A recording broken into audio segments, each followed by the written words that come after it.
I remember the exact moment the cold stopped feeling like cold and started feeling like something else entirely, something sharp and metallic crawling under my skin while the world narrowed into a tunnel of white breath and snow. It was 4 in the morning in Colorado Springs, February of 2024, the kind of month where the air itself feels hostile, where the frostbite warnings never leave the local news ticker, where even the deer stay hidden in the tree line because they know better. I had just finished a 12-hour night shift with the military police on Fort Carson, my uniform still smelling faintly of dust and gun oil, my body aching with that familiar heaviness that settles in after too many consecutive nights on duty. I kept telling myself to stay awake for the drive to keep my eyes moving across the dark highway, but exhaustion makes promises it never intends to keep, and I was only halfway through the route toward my trailer lot when everything shattered at once. A sound exploded through the trees. The crack was so loud and so close that for half a second I thought lightning had split the air. Then the burning hit. A white, hot punch slammed into the side of my shoulder, tearing me sideways. I dropped to my knees in the snow, breath ripped out of me, my vision flickering with stars. At first, I did not even understand that I had been shot. Training eventually broke through the fog. I forced myself to roll, forced my hand against the wound, forced my senses to focus. That was when I heard him. My stepbrother, Connor. His voice cut through the trees like a serrated blade, wild and furious and unmistakably his. "You ruined everything."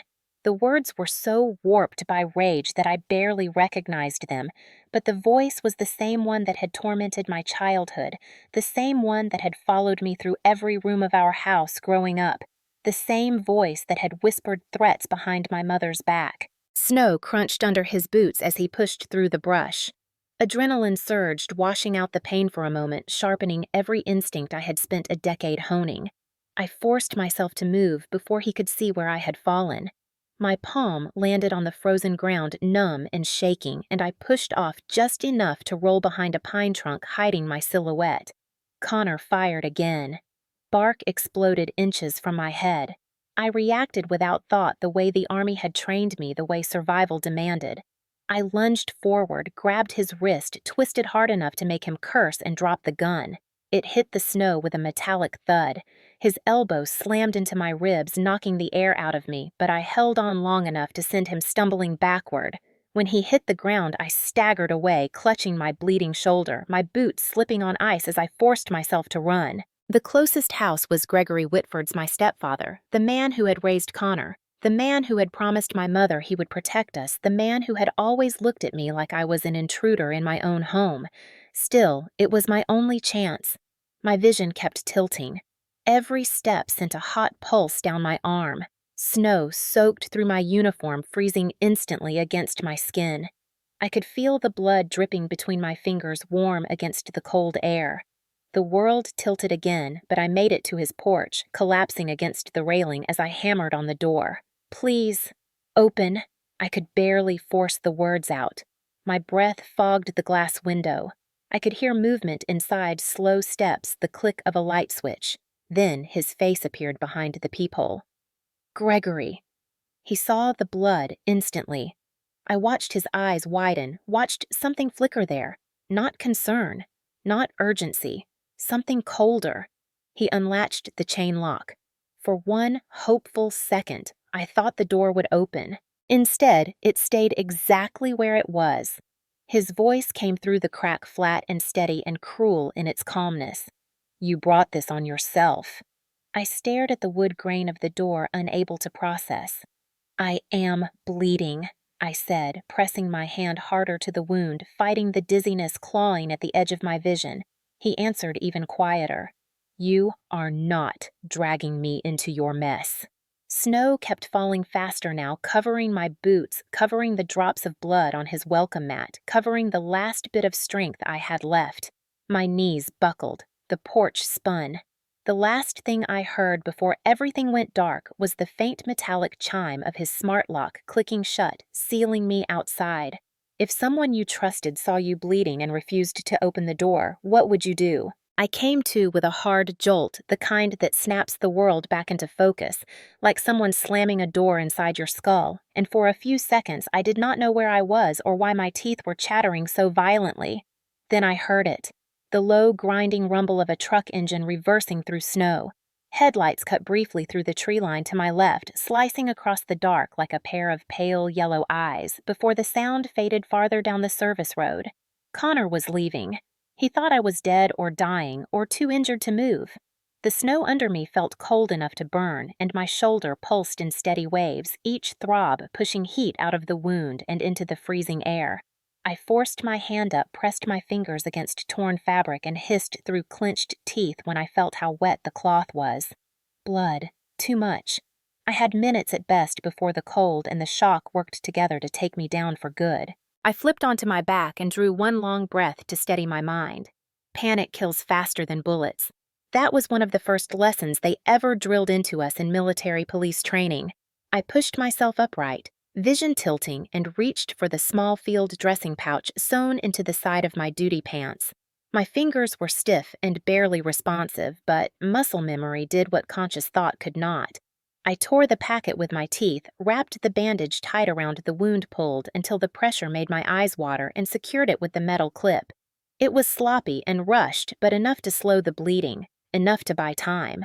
I dug my boots into the snow and used the side of a pine trunk to pull myself to standing. Every breath cut through my lungs like broken glass, but I stayed upright long enough to scan the porch of Gregory's house. His motion light still glowed a harsh white cone across the steps. And then I saw it. The small circular glint of the Ring camera above the doorframe. He had seen everything. He had watched me bleeding through the peephole, then watched me collapse through the lens of that camera, and instead of opening the door, he had locked it. That realization hit harder than the gunshot. Not just refusal. Not coincidence. A choice. I took one shaky step backward, then another, knowing I had to get off that porch before Connor realized I was not finished. The cold pressed against me from all sides. My breath came out in a long plume, twisting upward in the air before dissolving. I clutched my shoulder and stumbled down the steps, my boots slipping on the ice near the bottom. I caught myself on the railing, steadied my weight, and pushed toward the tree line. The rangers always kept a narrow maintenance trail behind the houses for emergency access. If I could reach that path, I could disappear into the forest long enough for Connor to lose me. I staggered past the last porch light, the dark swallowing me as soon as the glow ended. Snow brushed against my knees as I reached the first pine, leaning a moment to catch my breath. The quiet back here felt too deep, as if the world itself had paused to listen. My pulse pounded in my ears. My vision warped at the edges. I kept moving. If I stayed still too long, my body would shut down. A broken memory rose without my permission, the kind that lives in your bones rather than your mind. I was 9, standing at the kitchen counter in our old house in Pueblo, the smell of lemon dish soap filling the air. My mother had her back turned, scrubbing a stain from the stovetop, and I had asked if I could go to a birthday party that weekend. Connor had walked by, barely older than me, but already carrying that sharp edge he used like a weapon. He knocked the glass of juice out of my hand for no reason at all. It shattered across the tile. My mother spun, saw the mess, and sighed in that tired way she always sighed when she was torn between the truth and the story Gregory wanted her to believe. Connor pointed at me. She did not even question it. For years, that pattern repeated. Connor pushed. Gregory excused. My mother rationalized. I learned to stay out of the house as much as possible until the day I joined the Army at 18 and walked away from that life before it smothered me. I shook the memory off hard and focused on the present. The maintenance path appeared through the trees, a narrow strip carved into the snow. I followed it, leaning heavily toward my uninjured side. The wind whipped through the branches overhead and carried with it a distant sound, maybe an engine, or maybe my imagination. I kept pushing forward until the light from Gregory's porch disappeared completely behind the dark trunks of the forest. My boots slipped again, but I caught myself on a low branch. The branch creaked under my weight, reminding me how fragile everything felt in this moment, how one wrong step could end all of it. My bandage was already warm again. The bleeding had slowed, but not stopped. I knew enough combat medical to understand exactly how bad the situation was, exactly how long I had before shock overrode every instinct and dropped me into the snow for good. I pulled in a breath, then another, and forced my legs to keep moving. Somewhere ahead, the emergency turnout connecting to the side road would appear. If I could reach that, I could get help. If I could stay conscious long enough, I could survive this night. I whispered to myself like it was a command. Move. Do not stop. Survive. The walk from the turnout to the emergency room entrance felt longer than the entire forest trail combined, even though I covered it in under 4 minutes. The automatic doors parted in a rush of warm air and fluorescent light, and for a moment, the sudden brightness made my vision flicker. I pressed my hand tighter against my shoulder to keep the blood from dripping onto the floor, but a thin line still trailed behind me as I staggered toward the intake desk. The nurse sitting there, a woman in her 40s with sharp eyes and a tiny silver cross on her badge, lanyard, looked up and immediately froze. Her chair scraped backward a few inches as she stood. "Honey, come here. Sit down."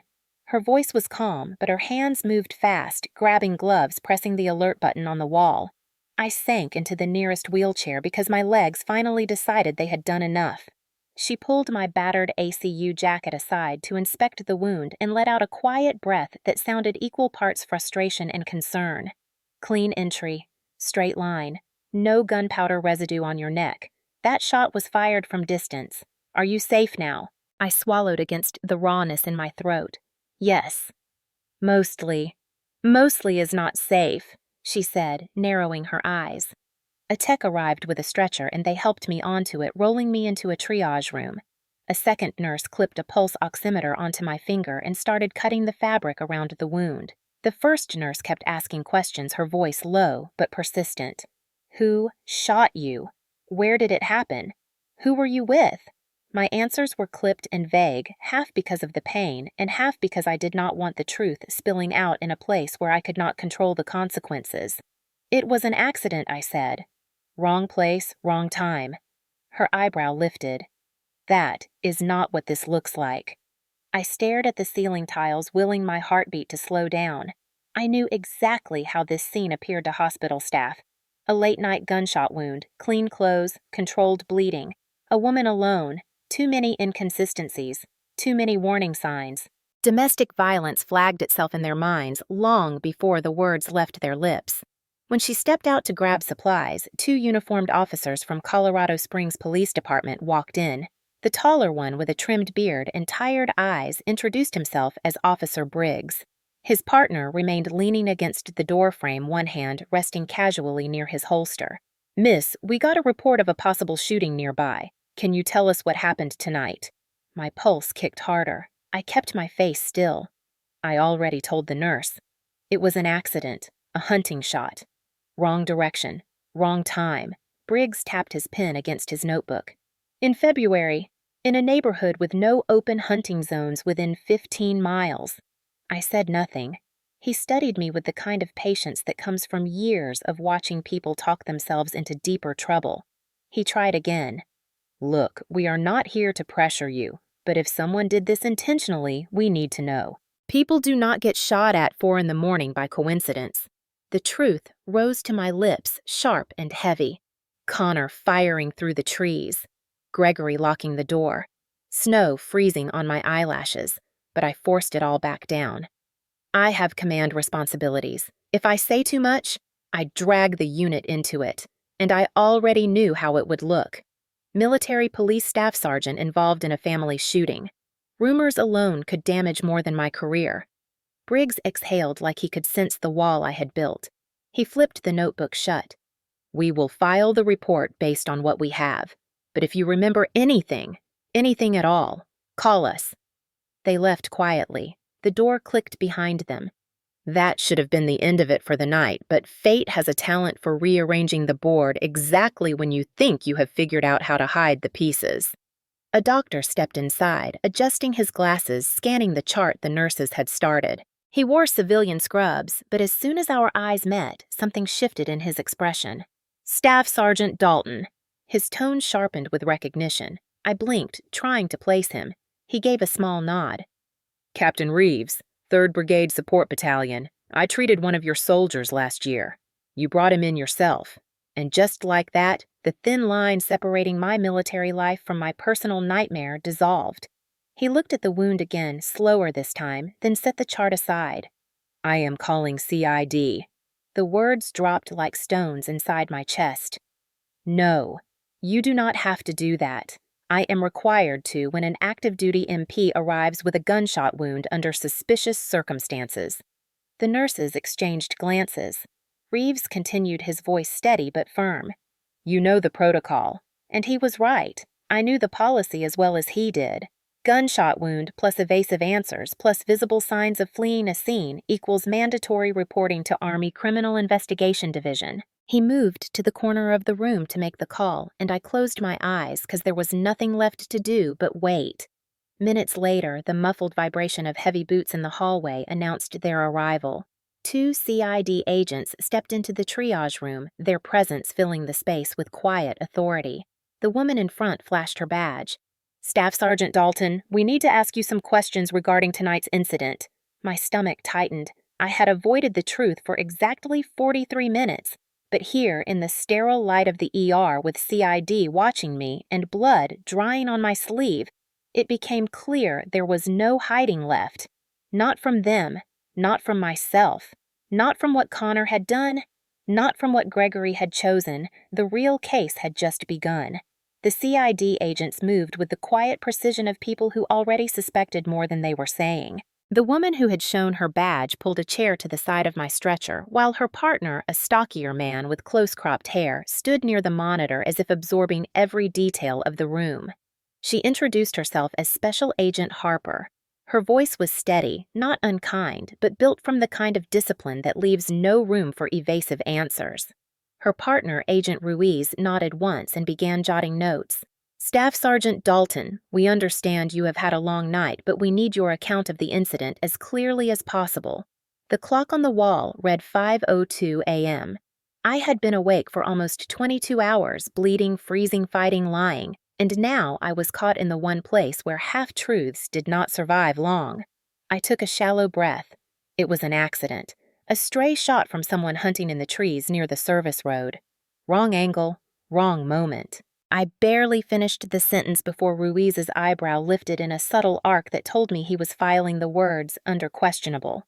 In February. Harper kept her pen, still eyes locked on mine. Hunting is restricted within a large radius of Fort Carson. You know that. And judging by the wound pattern, she paused, leaning in with clinical calm. This was fired at close to medium range, not 300 yards out. My pulse kicked hard against the bandage. I kept my expression flat measured. I heard the shot I ran. I did not see the shooter. Ruiz stepped closer, his voice low. Staff Sergeant, we pulled the preliminary civilian report. A neighbor called CSPD around the same time you arrived here. He said he heard shouting in the woods. 2 voices, maybe 3. My stomach tightened. He continued. And he reported seeing a truck speeding down the access road shortly after. An older model Ford, dark blue. My throat closed for an instant. Connor's truck. The one he kept rebuilding with Gregory in the driveway like they were bonding over scrap metal and shared grudges. Harper did not soften her tone. You want to revise your statement. I hesitated just long enough for her to notice. She tapped the pen against her notebook once, slow and deliberate. Look, we understand family complications. But when a soldier arrives with a gunshot wound and the evidence contradicts their explanation, we have a duty to investigate fully. That word family hit harder than the rest. It hovered in the air like a warning. I met Harper's eyes, steadying my breath. I was alone. I did not see anyone. The shot came from behind. That is all I can give you. A long pause followed. She watched me the way someone watches a door they know is hiding something they cannot yet name. Finally, she closed her notebook. Very well, but here is what we do know. Ruiz angled the monitor toward us, pulling up the time-stamped ER images of my wound. He pointed to the edges of the injury. Close range, not distant. No powder burns, which means the shooter was several feet away, not far. Someone moving. Someone following. Harper continued. CSPD officers photographed the scene on the service road before sunrise. They found 2 sets of footprints heading toward the woods. 2, not 1. My pulse hammered harder. She added the final detail like a quiet verdict. The second set is larger, wider gait, consistent with male boot tread. Ruiz flipped the page on his clipboard. And one more thing. A neighbor's home camera shows a truck leaving the area at high speed. No plate number yet, but shape and model match the description we got. I could feel my carefully constructed wall cracking at the edges. Not collapsing, but shifting in a way that sent a cold current through my chest. Harper softened only a fraction. Staff Sergeant Dalton, we are not your enemy, but something happened tonight that does not align with an accident. And if someone targeted you, we need to address it before it escalates. Escalates. As if being shot and left for dead in the snow was only level 1. She put her notebook away and stood. Per Army policy, you will be placed on medical leave for the next 72 hours. No duty assignments, no field work, full rest, and monitoring. I opened my mouth to protest, but she raised a hand. It is not optional. You sustained a gunshot wound. You were exposed to extreme weather, and you are not returning to base until cleared by medical and approved by command. Ruiz clipped his pen back into his pocket. We will follow up with your leadership later today. Expect additional questioning. Harper gave me one last level stare. Whatever you are shielding will surface eventually. Be prepared. They left the room without another word, boots echoing down the hallway until the sound dissolved into the hum of hospital machinery. 72 hours, off duty. Alone with the truth, I had tried to bury beneath half-formed excuses and professional instinct. Connor had not just lashed out. He had hunted me, and Gregory had watched me bleed from the other side of a locked door. The case had not only begun, it was already unraveling. By the time the hospital discharged me with pain blockers, steri strips, and a reminder to return for a wound check within 48 hours, the sun had barely dragged itself above the horizon. Colorado Springs looked washed out and brittle in the early morning light, every rooftop shimmering with frost. I stepped outside, pulling my jacket tighter around the fresh bandage beneath it, and for the first time since the shot tore through my shoulder, my phone vibrated. At first, I thought it might be CID following up, or maybe my platoon sergeant checking in, but the screen told a different story. A notification from social media. Then another. And another. I unlocked the phone, slowly, dread crawling beneath my ribs in a way that felt darker than the cold. Connor had posted. Not just once, but twice, each one more calculated than the last. The first status was 3 sentences long, written in that dramatic, self-pitying tone he always used whenever he wanted sympathy. Rough night, prayers appreciated. Some people are not stable enough to handle stress. We all try to help them, but sometimes you cannot save someone who is intent on hurting themselves. I stared at the words until they blurred. He was framing me as the unstable one, as the threat, as someone who had done this to myself. And he was using the language people associate with crisis situations, the kind that generate instant sympathy clicks and fast-spreading misinformation. The second post was worse. A grainy picture of my old truck parked near the tree line from an angle that made it look like I was hiding something. Caption, hard to watch family fall apart. Alcohol and anger do not mix, hoping she gets the help she needs. My stomach clenched so hard it felt like someone had punched me. He was building a narrative in real time, laying bricks of lies before I had even left the hospital parking lot. And people were reacting exactly the way he wanted. Comments poured in beneath his posts. Stay strong, bro. Some folks just snap. She always seemed high-strung. Military messes people up. You did your best. Gregory's comment appeared beneath one of them like a stamp of approval. We love Avery, but she has to take responsibility for her choices. Please respect our privacy during this difficult time. Privacy. The man who had looked through a peephole at his bleeding stepdaughter and locked the door now wanted privacy, as if he deserved to control the story, as if his reputation mattered more than the truth. Another vibration hit my palm, a text message. From Gregory himself. Do not involve us. Handle your own mess. It was the same tone he had used my entire life. Blame disguised as fatherly authority. Commands delivered with the expectation of obedience. I stared at the words until heat crawled up the back of my neck. My mess. I typed nothing. I did not trust my fingers to form any sentence that would not ignite everything he was trying to cover. Another text arrived from him seconds later. Whatever you did last night, do not drag this family into it. You know how rumors start. The urge to laugh was almost violent. Rumors. He was afraid of rumors. Meanwhile, the truth was pulsing warm and painful beneath the bandage taped across my shoulder. My breath fogged in the morning air. Every muscle in my body ached, but the ache in my chest was different. Sharper. Dirtier. Not physical, but emotional. The kind you get when someone tries to rewrite reality while the blood is still drying. I started walking toward my truck, wincing with each step. I unlocked the door and eased myself behind the wheel, the cold vinyl stiff against my back. Before starting the engine, I opened my messages again and scrolled through older threads. The last text Gregory had sent me before today was 4 months ago. A picture of Connor posing with a new set of tools in the garage, captioned simply, "Proud of this man. No birthday message for me. Nothing when I earned my last commendation. But endless praise for Connor." It was not new. It was simply clearer now, cast in high contrast against the events of last night.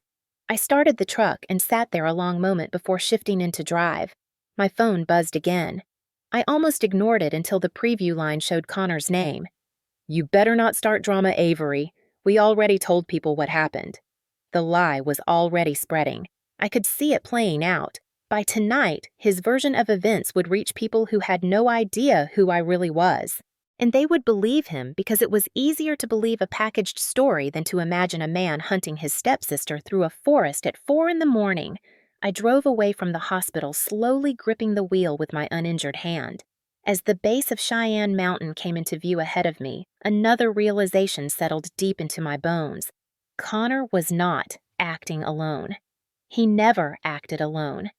Gregory was amplifying him, protecting him, partnering with him. They were doing what they had always done, closing ranks, redrawing the lines, pushing me outside the circle and calling it my fault, my mess, my instability, my imagination. Except this time I had the wound to prove it. This time the truth was visible. This time they had drawn their line too far. The drive back to my trailer took me past the edge of Cheyenne Mountain, where the road curved beneath bare branches crusted with ice. And somewhere between those turns, a memory rose so sharply it felt like the cold air itself pushed it into my lungs. It was not a small memory. It was the one that had carved the fault line that eventually split this family into 2 worlds, one I escaped, and one that chose to stay exactly as it was. The year was 2018, long before I made staff sergeant, long before I had the confidence to stand up to anyone wearing the Whitford name. Back then, I was just Specialist Dalton on a short block leave, 24 years old, and still believing that if I tried hard enough, maybe home would feel like something other than a battlefield. That fantasy lasted until the night Connor stumbled into the kitchen, reeking of beer and gasoline. I had been washing dishes after dinner when the back door slammed open so hard it rattled the cabinets. Connor lurched inside, his keys dangling from his fingers, his eyes unfocused. He was 20 back then, still pretending he had the world figured out, still basking in the endless approval Gregory fed him. His jacket was dusted with gravel, his knuckles were scraped, and behind him in the driveway his truck was parked nose first in a crooked line, steam rising from under the hood. Greg sat at the table drinking coffee like nothing was wrong. I remember the way my stomach knotted. "Did you drive like that?" I asked, keeping my voice low so my mother would not panic. Connor grinned at me, a wide, reckless smile. "Relax, soldier girl." I only hit the guardrail a little.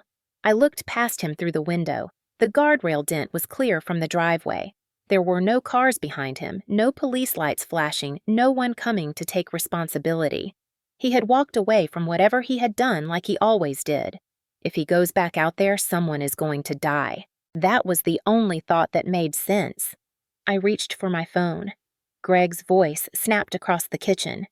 "Avery, sit down. This is not your business." I ignored him and dialed. My hands were shaking, but not from fear, from the certainty that if I did nothing, I would be just as responsible as he was.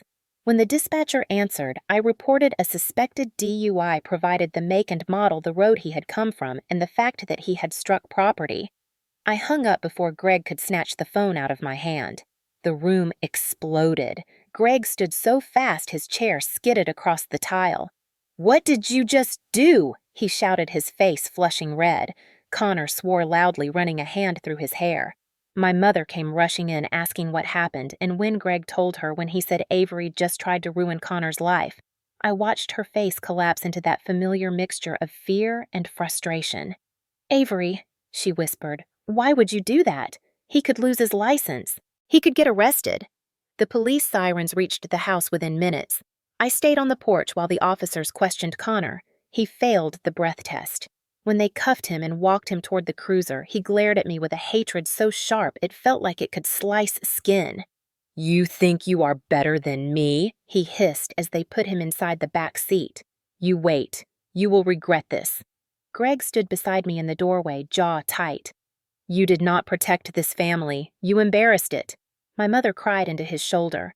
Not one of them asked if I was okay. Not one of them acknowledged the danger Connor had posed to every driver on that road. Over the next few weeks, Connor treated me like a stranger who had walked in and stolen something from him. And my mother, who I had once believed loved me without condition, began using a new phrase whenever we disagreed. "You are too strict, too much army, too much like your father." That sentence always landed like a slap. My biological father had been a staff sergeant, too quiet and disciplined and gentle with me in ways Gregory never managed. After he died when I was 12, the world shifted. My mother remarried fast, desperate for stability, and Gregory provided it in the form of cold rules and colder favoritism. Connor learned early that he could do anything as long as he stayed close to his father's side. I learned early that justice came with consequences in this household. The distance between us widened through the years.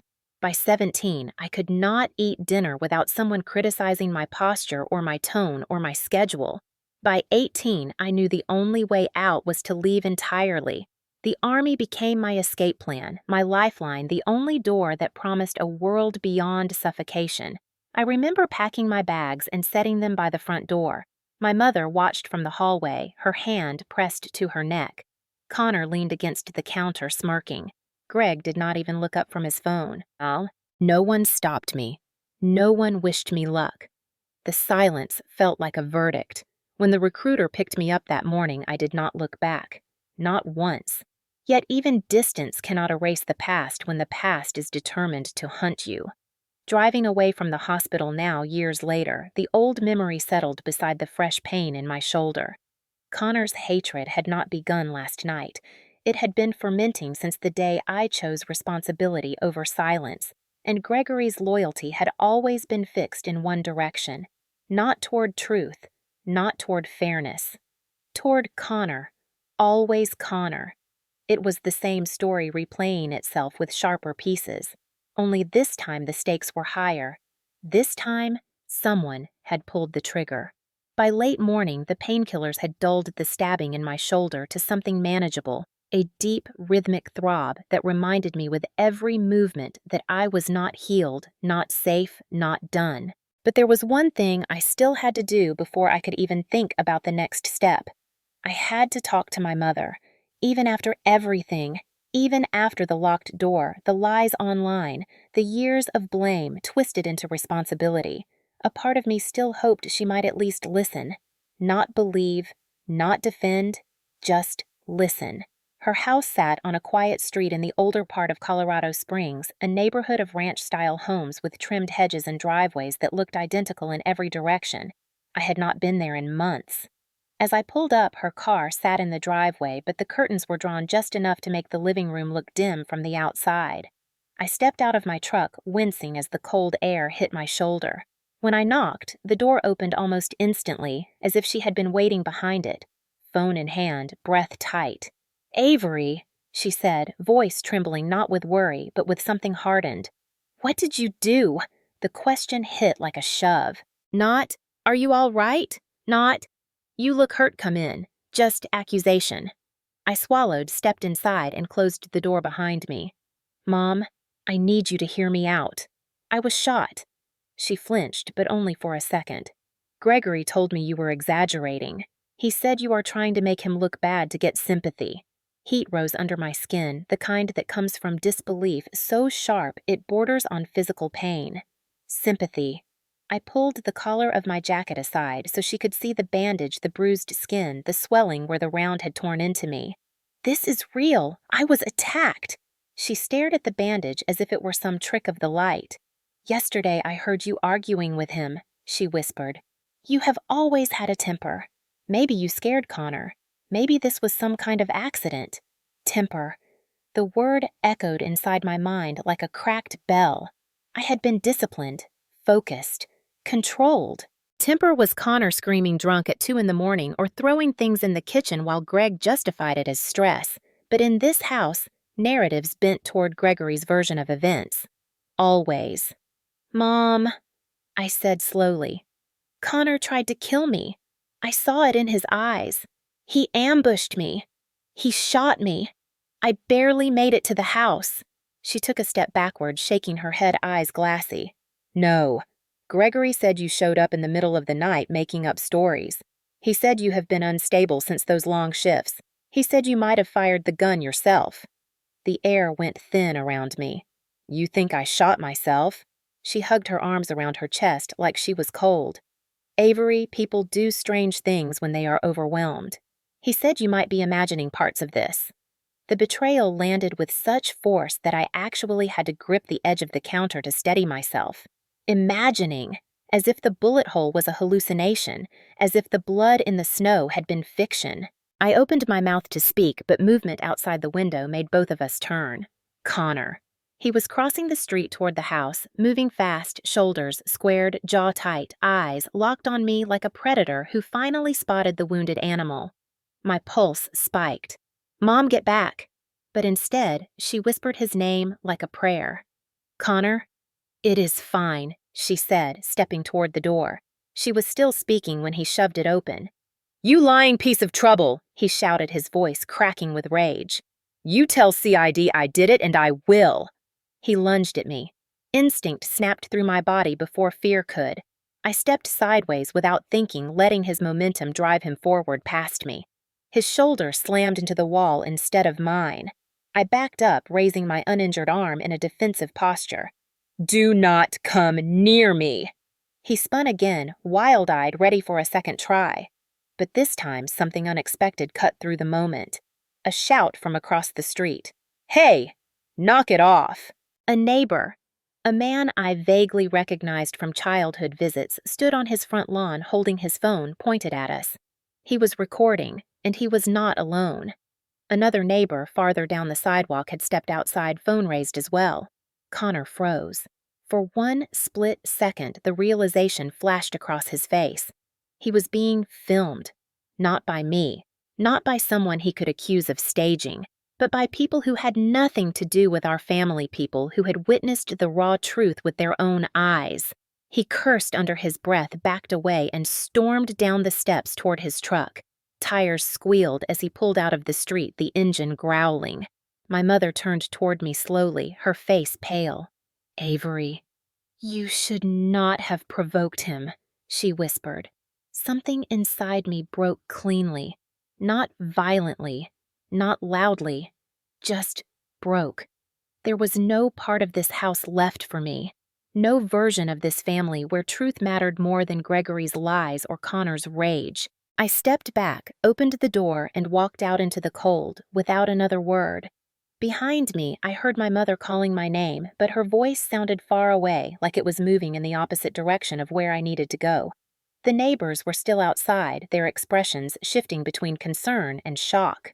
One of them lowered his phone and nodded at me. We saw everything he said quietly. For the first time since the gunshot tore into my shoulder, I did not feel alone. By the time I reached my truck and closed the door behind me, my hands were shaking. Not from the cold this time, but from the kind of adrenaline that crawls deep into your bones and refuses to let go. I sat there for a moment just breathing. My shoulder throbbing under the bandage, my pulse still racing from Connor's attempt to get to me in my mother's living room. The neighbors had filmed everything. That fact kept circling in my mind like a light I could not look away from. Not my camera, not my word, my neutral witnesses with no stake in this family war. I started the truck and drove back toward my trailer, the old heater struggling to push warmth into the cabin.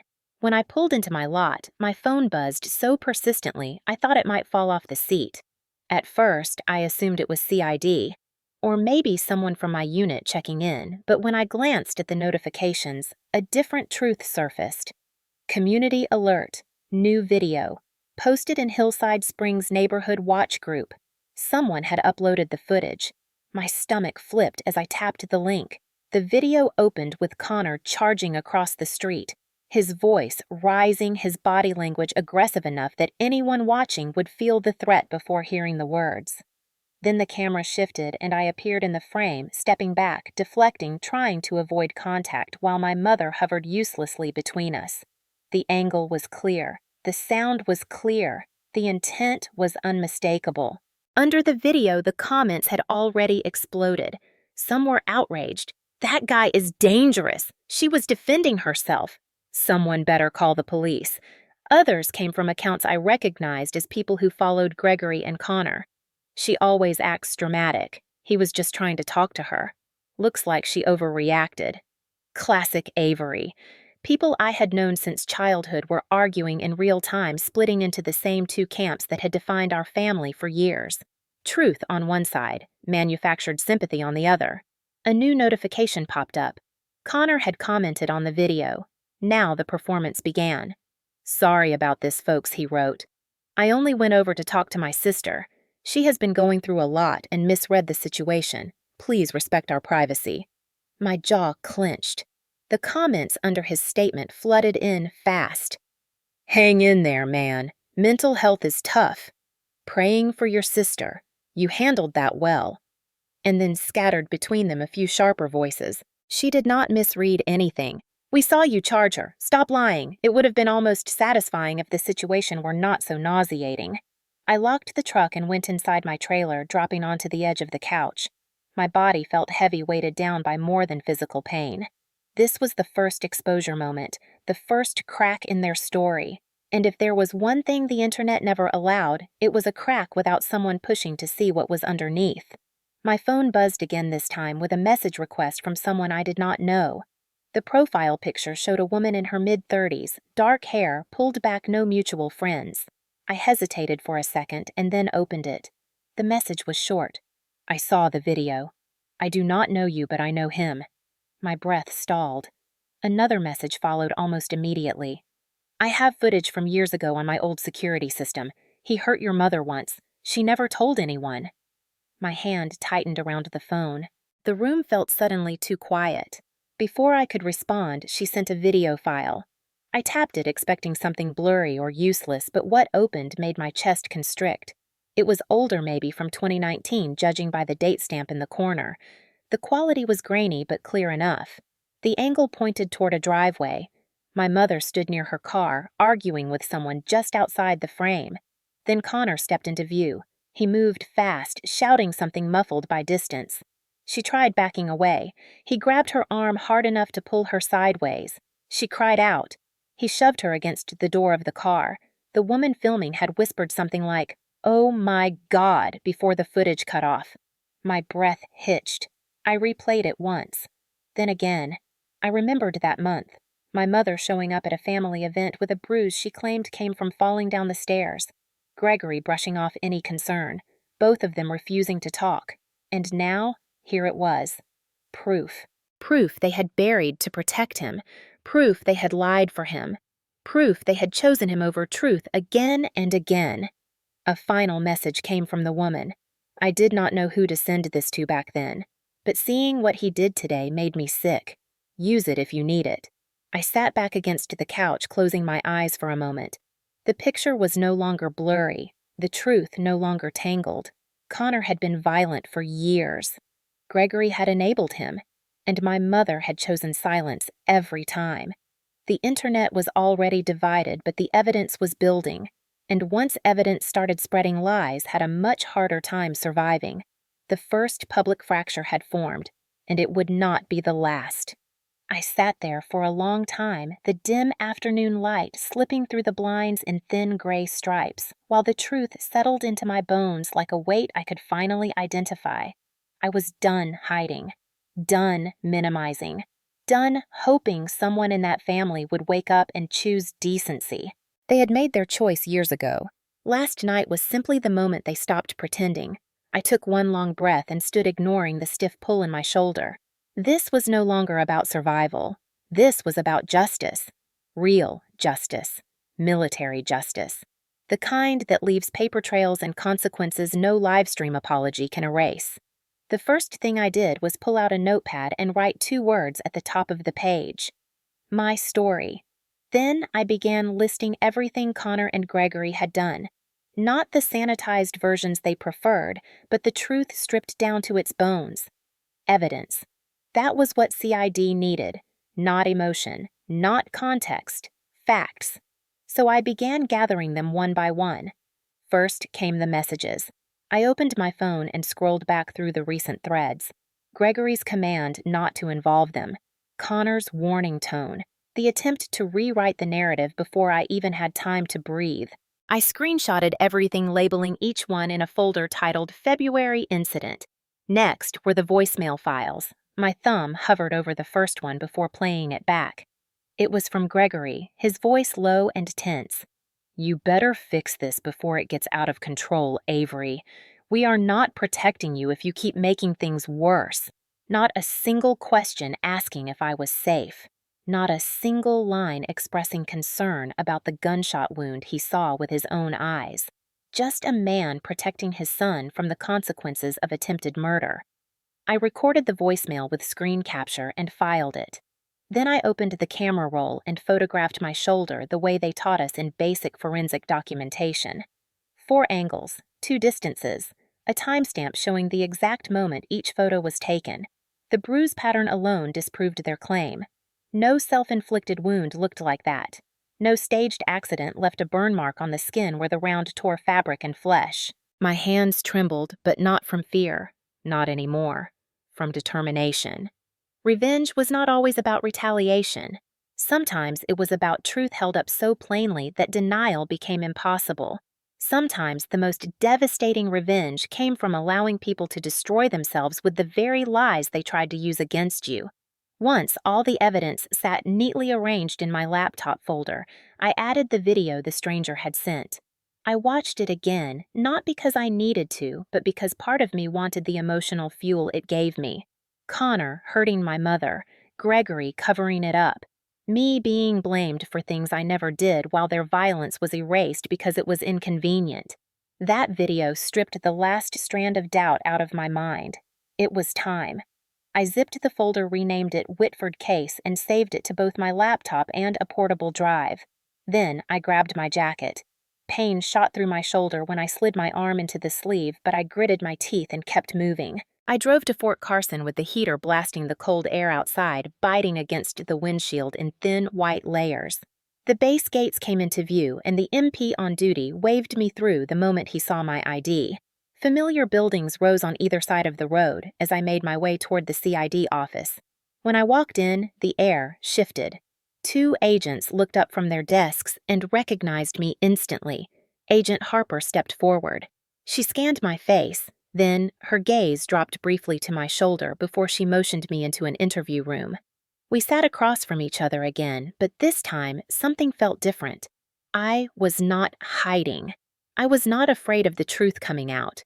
I was ready to put it into their hands. She opened her notebook. "Staff Sergeant Dalton, before we begin, is there anything you want to clarify from your previous statement?" I exhaled. Yes. Everything. Ruiz joined us, closing the door behind him.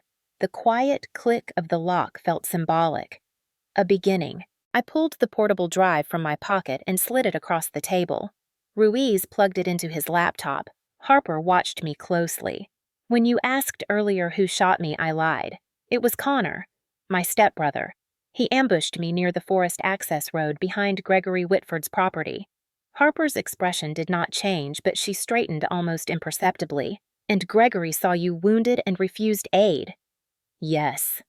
On camera. Harper exchanged a look with Ruiz. What made you come forward now? I kept my voice steady. Because he will try again. Because they are already rewriting the story online. And because I am done covering for people who would let me bleed to death on their doorstep. Harper nodded slowly. Show me the evidence. Ruiz opened the first file, and the room fell silent except for the faint clicking of his mouse and the hum of the overhead lights. He reviewed the screenshots first, the messages, the timestamps, the voicemail recordings. His jaw tightened. Then he opened the photos of my shoulder. He zoomed in, examining the wound with the precise eye of someone trained to see what others overlook. Close range, he said softly. Medium velocity round. No hesitation marks, no powder residue. That confirms intent. Harper leaned forward as Ruiz clicked on the next file. When the video of Connor assaulting my mother played, the room changed. Not dramatically, not loudly, but a shift happened that I could feel all the way down to the cold ache in my bones. Harper sat back in her chair with a slow exhale.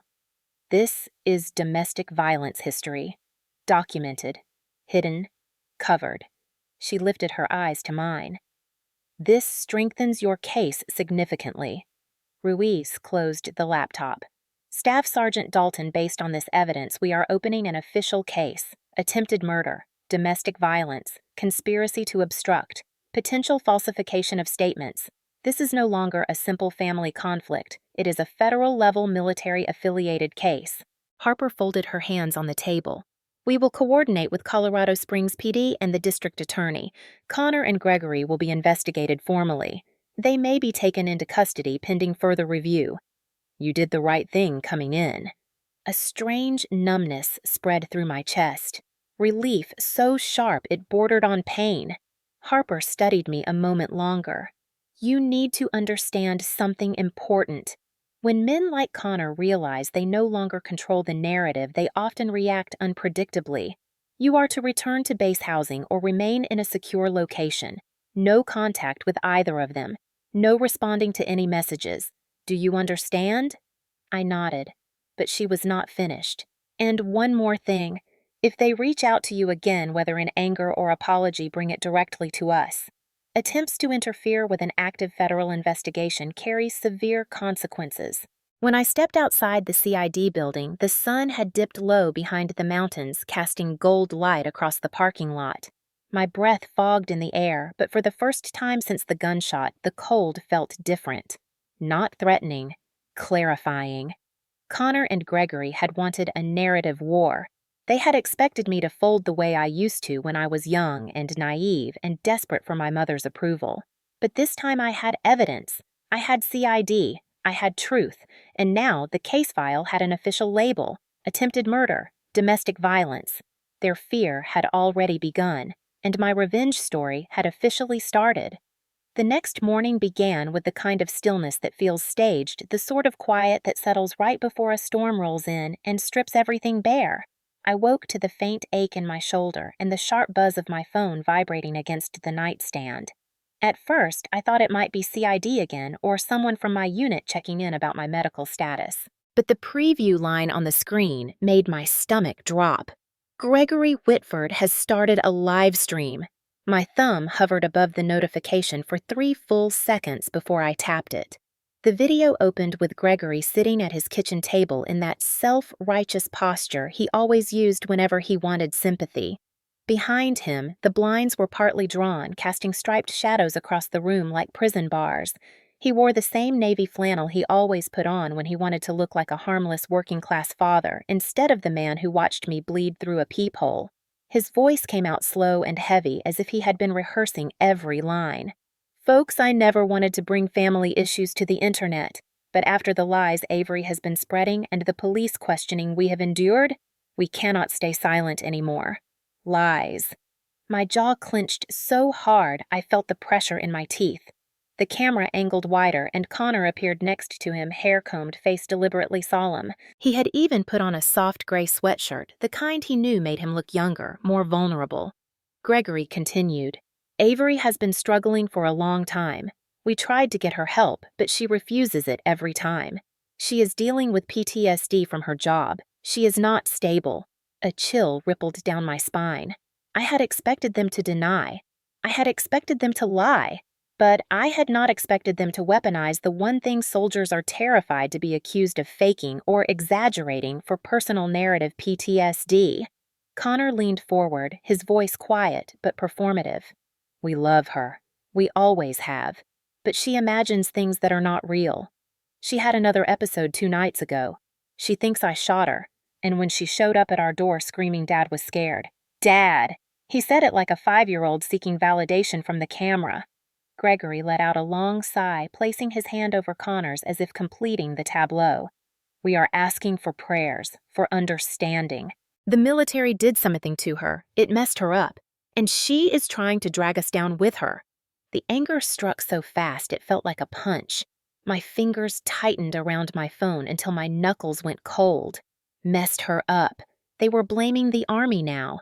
They were shifting their entire narrative into one designed to go viral in all the worst ways. A soldier with imagined trauma. A family begging for sympathy. A father painting himself as the victim of an unbalanced daughter. And it was working. The comments on the live stream exploded across the screen. Poor family. She sounds unstable. PTSD is real, man. If she's dangerous, they gotta protect themselves. And then, worse yet, my cousin served and he came back changed too. Maybe she snapped. Gregory continued, letting his voice crack in staged sorrow. She needs help, not anger, not punishment. We hope the Army steps in before someone gets seriously hurt. I inhaled sharply. Before someone gets seriously hurt. As if he had not left me on his porch bleeding in sub-zero temperatures. As if Connor had not fired a round into my body. Most viewers were drinking up the performance. A few asked questions, but anyone who doubted was drowned out by the tidal wave of blind sympathy. Then came the first share, then the second, then the third. Within 20 minutes, the video had migrated to different community groups, to local gossip pages, to the kind of digital backrooms where rumor outruns truth. My phone buzzed non-stop. Screenshots, tags, people I barely knew from high school messaging me with confused concern. Are you okay? Is it true? Did something happen? But the one message that stung the hardest came from an unexpected sender. Master Sergeant Leland, my supervisor. Come to the unit ASAP. We need to discuss public conduct. Public conduct. My chest tightened. Even though I knew I had done nothing wrong, the Army never took lightly to public scandal, especially when family drama crossed into online misinformation. I dressed slowly, every motion tugging at the fresh stitches beneath the bandage, and made the drive to Fort Carson with a knot forming in my stomach. When I entered the building, MSG Leland sat behind his desk with a tablet propped up in front of him. He did not raise his voice. He did not look angry, but the seriousness in his posture told me everything I needed to know. Close the door, Staff Sergeant. I obeyed. He tapped the tablet and the live stream replayed. Gregory crying, Connor whispering about imaginary episodes, comments calling me unstable. Leland paused the video and steepled his hands. I am going to ask this only once. Is any of this true? No, Sergeant. Not a word. He nodded once, almost as if he expected that answer. Then he looked at me with something more complex than simple authority. You understand how this looks. A family accusing an MP of instability is something the Army takes seriously. We protect our own, but we also protect our reputation. I resisted the urge to let frustration show. I understand, Sergeant. He sighed and reached for a folder. CID briefed me this morning. They told me what you reported, what evidence you provided, and based on that we are supporting the investigation. A rush of relief washed through me, but his next words sharpened the air. Until this case is resolved, you are to avoid any online engagement. No responding, no live streaming, no posts, no defending yourself publicly. The narrative will shift soon enough. CID has opened a file, but you need to let the process work. Understood. He leaned back in his chair. I know this is personal, but right now you are still a soldier and you will handle yourself like one. Your story will have its day. Do not let their noise distract you. When I stepped out of his office, the weight on my chest had not fully lifted, but clarity edged in. Family, public perception, military reputation, all of it swirled into a dangerous storm. But I had truth. I had CID. And now, I had something Gregory and Connor had never expected. Witnesses, evidence, and soon consequences they could not manipulate with tears and trembling voices. Outside the building, my phone buzzed again with a flood of notifications. The live stream was still climbing, shares doubling by the minute, comments turning uglier. I stood beside my truck and stared at the screen, at the lies spreading like wildfire, at the strangers forming opinions based on nothing but a performance. And then I asked myself the same question I knew viewers of this story would ask as well. If your family lied about you, publicly smeared your name, and tried to destroy your life, would you stay silent? If it were you, would you keep quiet while your family lied about you to the world? The email arrived just after noon, a short line of text from the battalion XO that made the hairs on my arms rise. Report to the command suite at 1300 hours. Mandatory. No context. No subject. No signature. Just an order that read like a summons. By then, the live stream smearing my name had spread through every pocket of Colorado Springs Facebook groups, through Army spouse pages, and into the inboxes of soldiers who thrived on gossip. I had seen the looks in the hallway that morning, subtle but unmistakable. A medic whispering to another, 2 junior MPs going quiet when I walked past, a supply clerk pretending not to stare at the bandage under my uniform shirt. I tried to ignore it as I walked across the parade field toward the HQ building, the February wind slicing at my cheeks like frozen razors. My shoulder throbbed with each step, the stitches tugging under the pressure of my ballistic vest. The sky was overcast and heavy, the kind of gray that pressed down on you like a warning. I checked in with this front desk sergeant, who only gave me a tight nod and gestured toward the inner office. Staff Sergeant Dalton, go on in. They are expecting you. Expecting me. That phrase never sounded comforting in the military. I straightened my uniform, took a measured breath, and stepped inside. Waiting for me were 3 people. Captain Rivera, my company commander, Lieutenant Colonel Harrington, battalion commander, and a man I did not expect the presence of at all, Major Stein, from the Judge Advocate General Corps, seated at the end of the table with a thick legal folder open in front of him. Every instinct in my body told me to brace. Captain Rivera was the first to speak, her tone impossibly calm. Staff Sergeant Dalton, close the door and take a seat. I obeyed, spine straight, jaw locked. Harrington leaned forward, folding his hands on the table. I imagine you know why you are here. I hesitated before answering. Sir, if this is about the live stream circulating online, I understand how it looks, but Harrington raised one hand. We are not here to reprimand you. The room stilled. My mind stalled mid-breath. Rivera glanced at Stein, then back at me with an expression that softened just barely around the edges. We are here because we have reviewed every piece of information related to the incident. Your hospital intake file, the Ring doorbell footage, the neighbor's recording, the messages you turned over to CID. Everything. My mouth went dry. They had everything, including the injury photos I had submitted, including the timestamps proving Connor had been near my location minutes before the gunshot, including the fact that my stepfather had watched me bleeding and refused to open the door. Harrington continued. We are also aware of the online content your family produced. All of it has been cataloged. He tapped the folder in front of him. For the first time since the shooting, I felt my shoulders loosen, the tension drifting out like smoke. Sir, I said quietly, I did not want any of this in public. I did not share anything. Rivera shook her head. We know, and we know who did, and we know why they did. She glanced toward Major Stein. He straightened the folder in front of him and spoke in the crisp, direct tone of a man who spent half his life in courtrooms. Under Army regulation and under federal law, you are entitled to protection when targeted by false allegations that impact your ability to serve. When you are smeared publicly about your mental stability, that becomes a military concern. The words landed like a distant drumbeat. Protection, concern. My reputation mattered to them. Stein continued. CID briefed us on their findings. Attempted homicide is on the table. Domestic violence, obstruction. We also have verified that the claims made online about you having PTSD episodes are fabricated, completely. Harrington nodded once. And the Army will not allow a soldier to be defamed without response. A tremor of relief spread down my arms and into my fingertips. For the first time in days, I felt my lungs expand fully. Rivera spoke again, softer this time. Avery, you are a staff sergeant in the United States Army Military Police Corps. You have an exemplary record. No disciplinary marks, no incidents. Your peers respect you.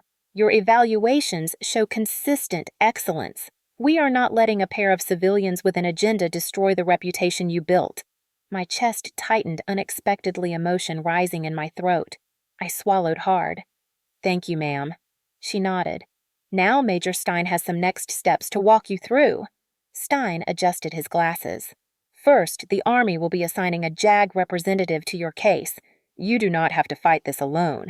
We will be coordinating with CSPD and with CID. Second, we will be issuing a formal statement clarifying that you are an active soldier in good standing and not under investigation by the military. Third, your chain of command is prepared to testify on your behalf should this escalate to trial. Testify. I blinked at the weight of that word. A lieutenant colonel speaking in court. A captain, a JAG officer. All for me. The air shifted around us warmer now, grounded by something stronger than hierarchy. It felt like belonging. It felt like what family was supposed to be before mine failed that definition completely. Harrington leaned back slightly, studying me with an expression that hovered somewhere between stern and protective. This is not a disciplinary meeting, Staff Sergeant. This is a support briefing. You followed procedure. You reported correctly. You cooperated with CID. And from this moment on, you have the full backing of the United States Army. My throat tightened. Yes, sir. Stein gathered the papers back into the folder. One more thing. Do not respond to your family online. Do not engage. Do not defend yourself publicly. Let us handle the legal side and let CID handle the criminal side. The truth is already on your side. Let the process work. I nodded.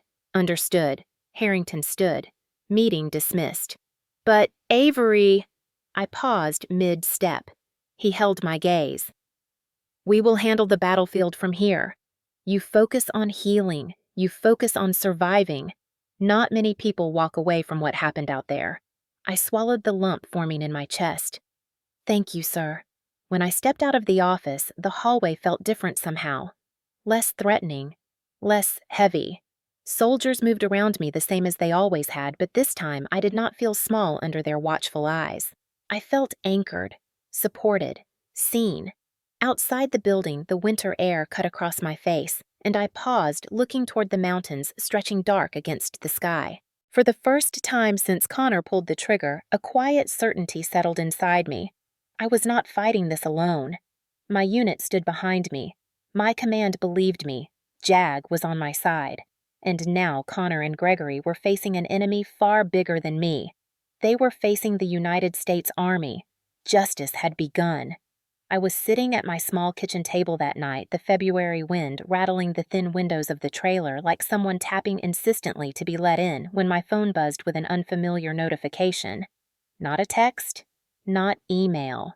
A voice note request from an unknown number. For a moment, I just stared at the screen, thumb hovering but hesitant. Ever since the smear livestream, every unknown ping felt like a potential explosion. Another stranger calling me unstable. Another troll parroting Gregory's lines. Another attempt by Connor to twist the knife. But something about the message preview made me pause. I'm sorry I didn't say this earlier. That was all I could see. Nothing more. No name, no context, no threats. Just an apology from a stranger in the void. My heart ticked once hard before I hit play. The voice that filled the room was low, tense, and strained the way people sound when they know they're taking a risk. Hey, you don't know me. I'm not sure I should even be doing this, but I can't stay quiet after seeing what your family posted. I recognized the background noise immediately. Clinking glasses, a TV humming faintly, music muffled under chatter. A bar. The voice continued faster now. My name is Jordan.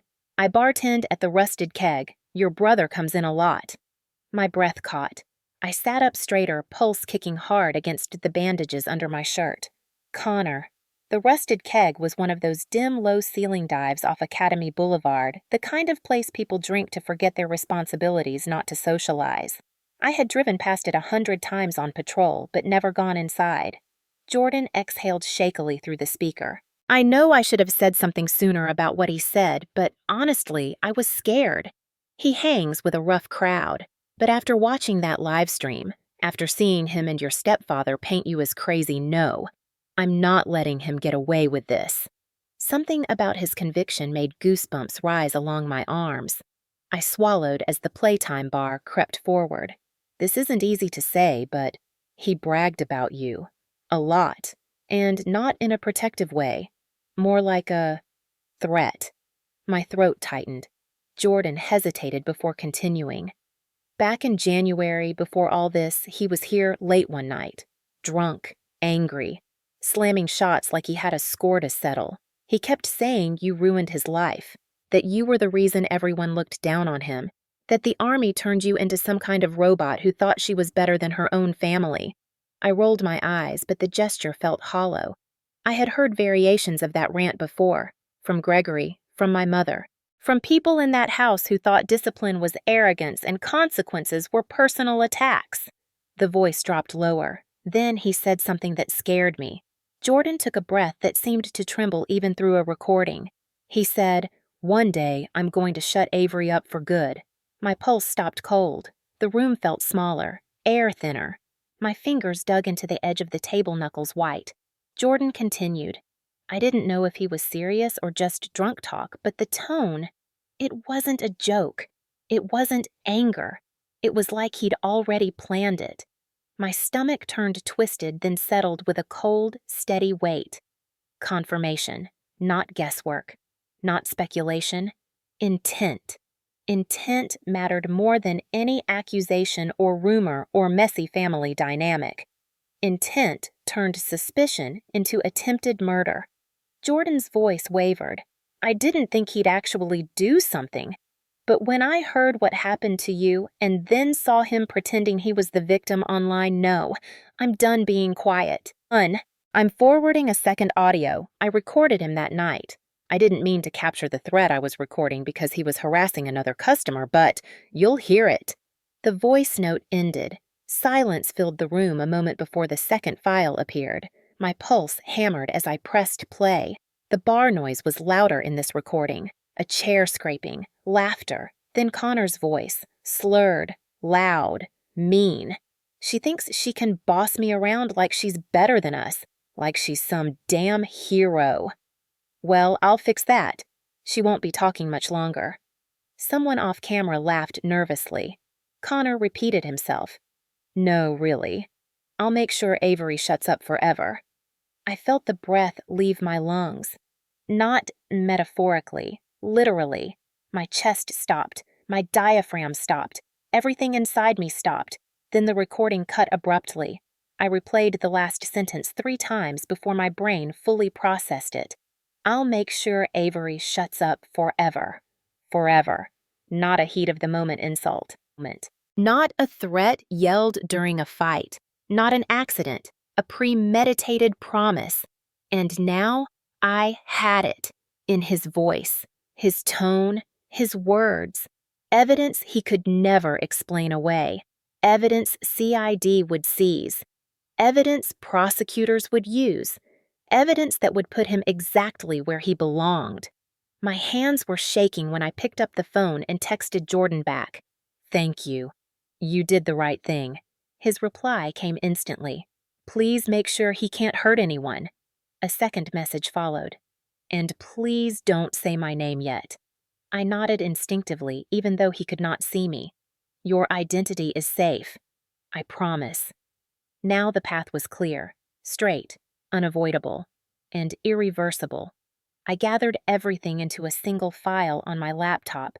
Photos of my wound, the ER report, the police incident number, screenshots of Connor's posts smearing me, the neighbor's video of him charging at me while I tried to back away, the Ring doorbell recording, and now the recordings Jordan sent. My binder of evidence had gone from circumstantial to lethal in a matter of minutes, and with the army behind me, including Jag, no one could bury or twist or ignore what Connor had done.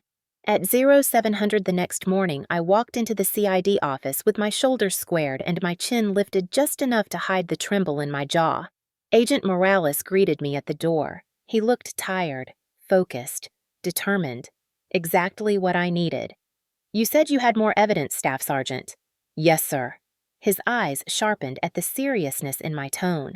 I placed the flash drive and the printed transcript of Jordan's recordings onto his desk. He skimmed the page, then listened to the first audio. His jaw flexed hard, then the second. A muscle twitched beneath his eye. When he finally looked up, his voice was different, lower, more lethal. "This changes everything." He stood, gathered the papers, and left the room without another word. I sat very still, fingers clasped together, heart pounding but steady. Outside, the corridor echoed with footsteps as CID agents moved quickly, doors opening and closing like the first notes of a storm about to break. Connor had crossed the line. Gregory had helped him bury the truth, and now the military justice system was stepping directly into their path. I exhaled slowly, deeply. For the first time since the shot rang out behind me in the dark, I felt something unfamiliar settle in my chest. Power. Real power. The kind they never thought I'd have. The kind they never believed I deserved. The kind that would finally bring an end to everything they started. Revenge had begun. Justice had taken root. And now, nothing could stop what came next. By the time the sun clawed its way over the ridge of Pikes Peak, the next morning CID had already moved from investigation to action mode. The tone of every phone call I received was clipped urgent and controlled the way soldiers sound when something has shifted from possible to confirmed. At 0930, Agent Morales called me directly. His voice carried the unmistakable cadence of a man who had just received authorization from higher command. "Staff Sergeant Dalton, stay home today. Do not go near your mother's residence. Do not go near the Whitford property under any circumstances." I froze halfway through putting on my boots. "Yes, sir." Morales exhaled the sound sharp. "We are coordinating with Colorado Springs Police Department. A joint search warrant has been approved. Execution begins in 40 minutes. My heart stumbled. Already? That fast? After weeks of hiding, of gaslighting, of twisting the narrative, CID was finally about to tear open the truth from inside the walls of Gregory Whitford's house. "Understood, sir," I said, gripping the edge of the counter to steady myself. Morales lowered his voice. "The evidence you brought yesterday accelerated everything. The warrant mentions attempted homicide, conspiracy, and obstruction. We expect resistance." When he hung up, the silence in my trailer throbbed with tension so thick it felt alive. I paced near the window, watching the gusts of snow whip through the parking lot. My body wound tight with a kind of anticipation that felt both vindicating and terrifying. I had wanted justice. I had fought for it. And now the law was marching toward the house where my stepfather once told me I didn't belong, where Connor learned that consequences were optional, where my mother learned to apologize for the people who hurt her. My phone buzzed again. A text from Morales. "Stay available. We will update you as the warrant is executed." I nodded to no one, then sank onto the couch, elbows on my knees, unable to do anything except wait. The minutes crawled. At 10:22 a.m., my phone lit up with a number I recognized as CID HQ. Avery Morales said without preamble, "They are approaching the property now." He sounded like he was walking fast, maybe even jogging. In the background, I could hear the muffled static of police radios. "CSPD is taking lead on entry. CID will secure evidence once the scene is safe." I swallowed. "How's Gregory reacting?" Morales made a humorless sound. "Exactly how we expected." Within seconds, another voice in the background yelled, "Move him back. He is interfering. Release your hands now." Then a crash, a shout. My pulse spiked so hard I had to stand to breathe. Morales returned to the line, voice tightened. "Gregory is obstructing the entry. CSPD is detaining him." My stepfather, who once refused to open the door to me bleeding out, was now physically trying to block officers from entering his house to protect the son who shot me. It almost didn't feel real. Then Morales said, "We are entering!" The next 20 minutes stretched like hours. Voices, scuffling, orders yelled, doors opening, the thump of heavy boots moving across wood floors, a metallic clatter I recognized instantly as a firearm being disassembled. Morales came back on the line. We found the Glock. I closed my eyes, gripping the phone so tightly my fingers ached. Is it his? Morales didn't make me wait. Connor's prints are all over it. Barrel residue consistent with a recent discharge. My throat went dry. And the casing, Morales exhaled sharply. Partial match to the fragment they removed from your shoulder. Not enough for court alone, but combined with everything else. He didn't finish the sentence. He didn't have to. The mountain of evidence was no longer a pile. It was a landslide. A second voice crackled over a radio near him. Got something else. Closet. Morales' tone sharpened. Document it. 10 seconds later, he returned.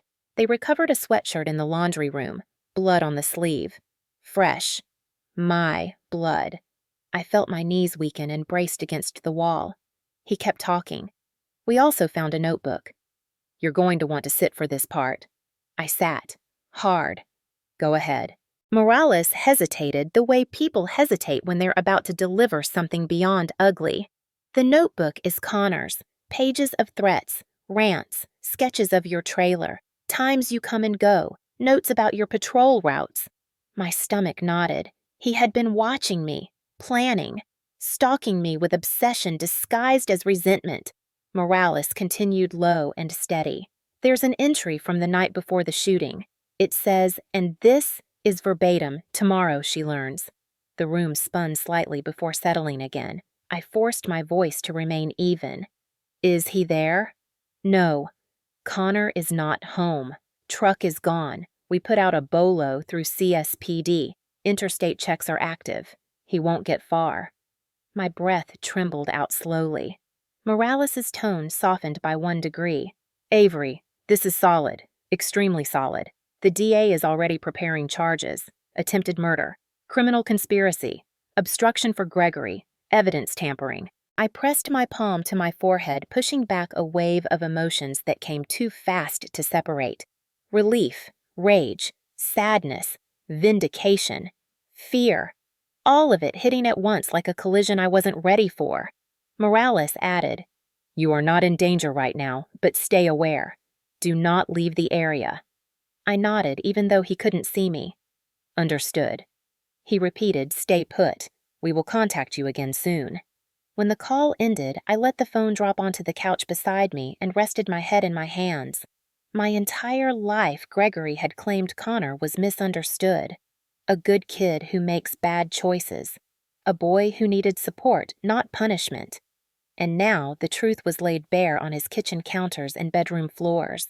A gun, blood, a notebook of premeditated hatred, all hidden under the roof he claimed I had no right to criticize. I stood and walked to the window, staring out at the frozen lot, my breath fogging the glass. This was no longer a family dispute, no longer a misunderstanding, no longer a he said, she said. This was crime scene evidence spread across the same carpet where I had once eaten dinner as a child, the same hall where Connor shoved me into the wall when I was 16, the same door where Gregory told me, "Don't drag us into your mess." They made the mess. And now the law was dragging them exactly where they belonged. My phone buzzed again. A text from Morales. "Gregory is in custody for obstruction. Connor is officially wanted. Your involvement is complete for today. Rest. Rest." The word made something inside me crack. I hadn't rested since the moment the gunshot echoed behind me in the cold darkness. But for the first time, I felt the faintest edges of safety settling around me like a thin blanket.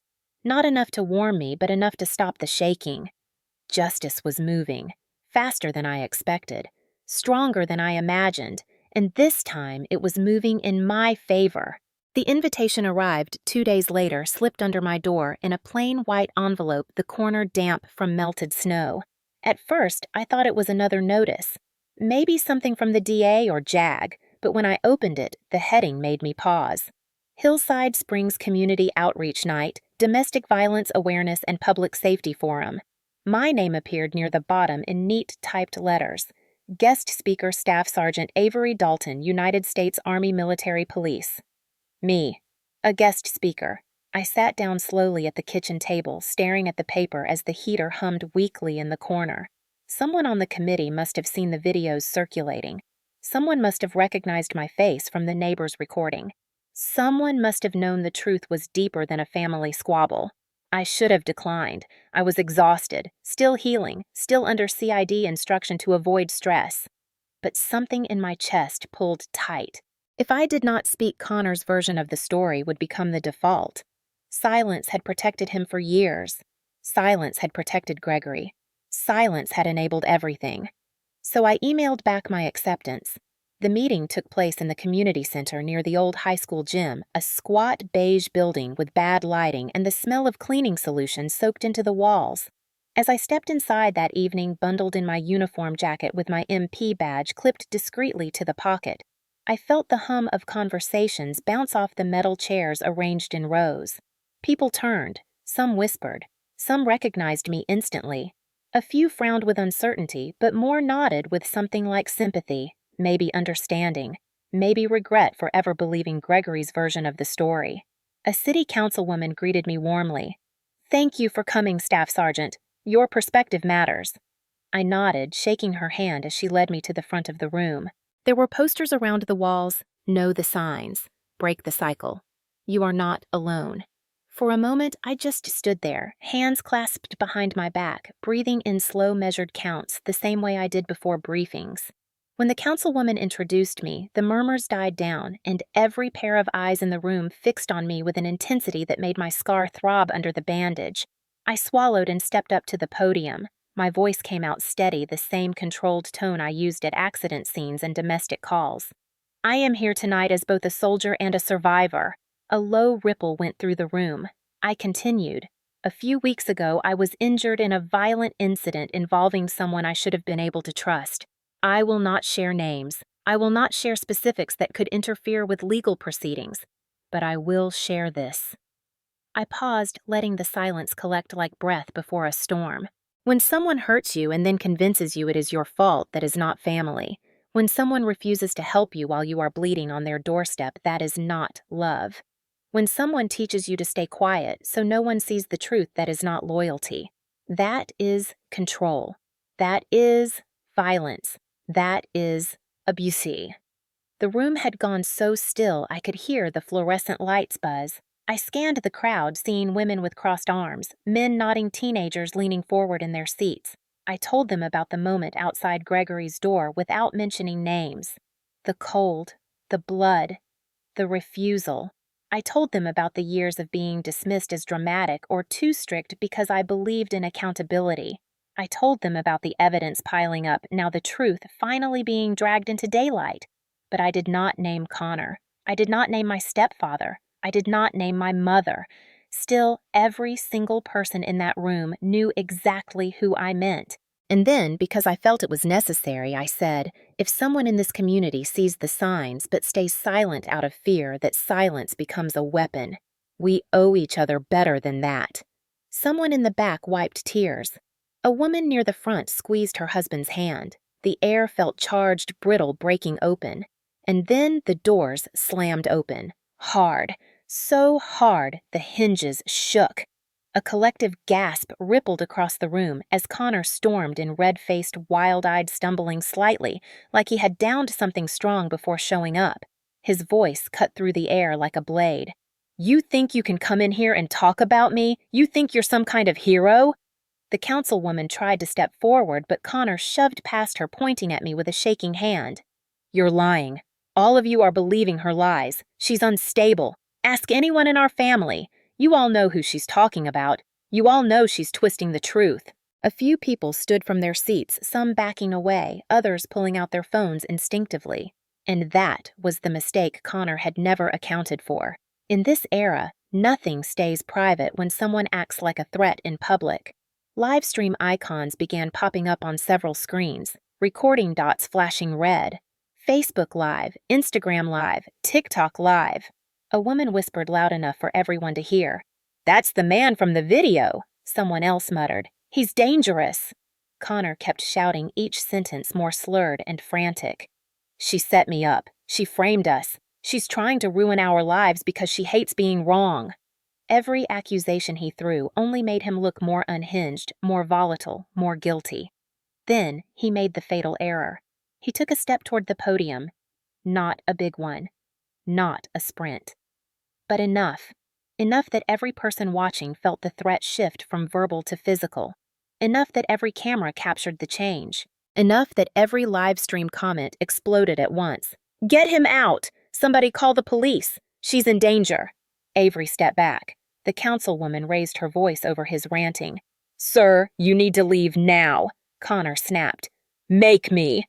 Before he could take another step, two men from the audience, both off-duty firefighters by the looks of their jackets, stepped forward and blocked his path. "Sir," one of them said firmly, "you need to back up. This is a public safety forum." Connor shoved the man's shoulder hard. The room erupted. Chairs scraped. People yelled. Phones filmed everything. The firefighters held firm, restraining him without escalating, but he fought, shouting slurs, spitting insults, accusing me of destroying his family. And then the police arrived. Two CSPD officers pushed through the crowd, hands open, voices commanding but calm.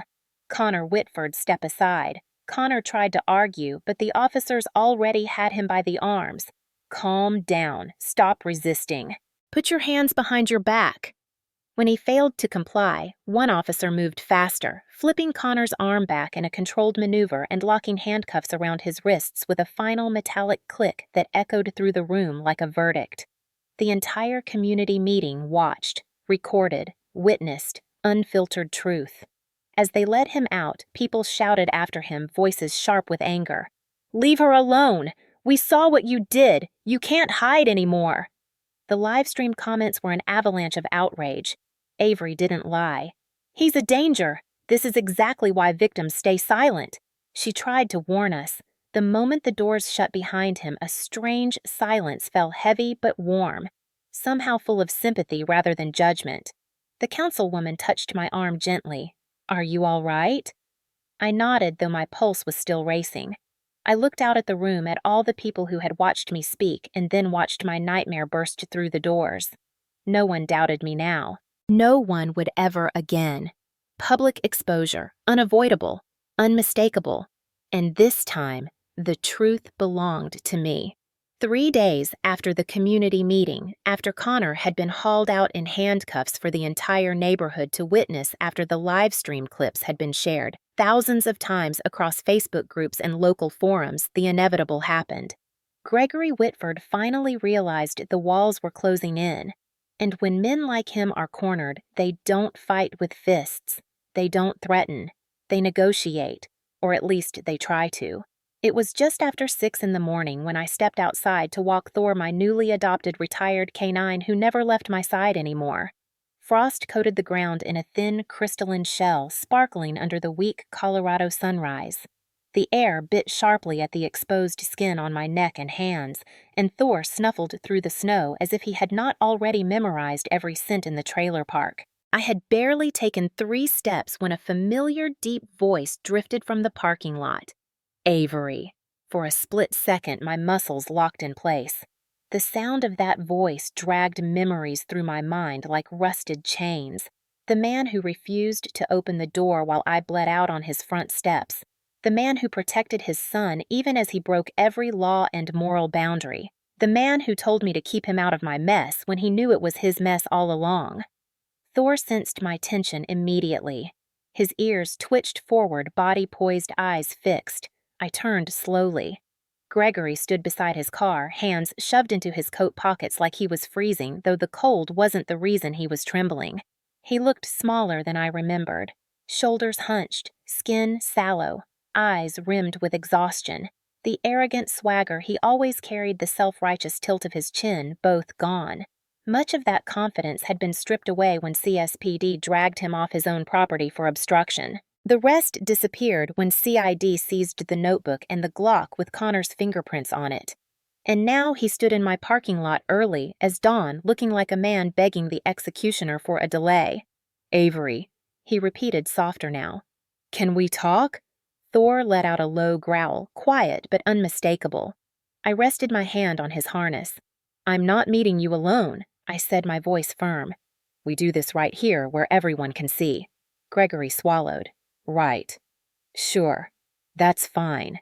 He took a few slow steps toward me, cautious, like he feared Thor more than he feared the law. "Probably smart." Thor's growl deepened. "Stay," I murmured. He obeyed instantly, but his gaze stayed locked on Gregory. My stepfather drew in a shaky breath. "I know things are bad. I know it looks—" I cut him off. "Looks or is—" Something flickered across his face. Shame, panic, desperation. He cleared his throat. "Avery, listen. I made mistakes. I handled things wrong. But you have to understand, Connor is my son. And you left him.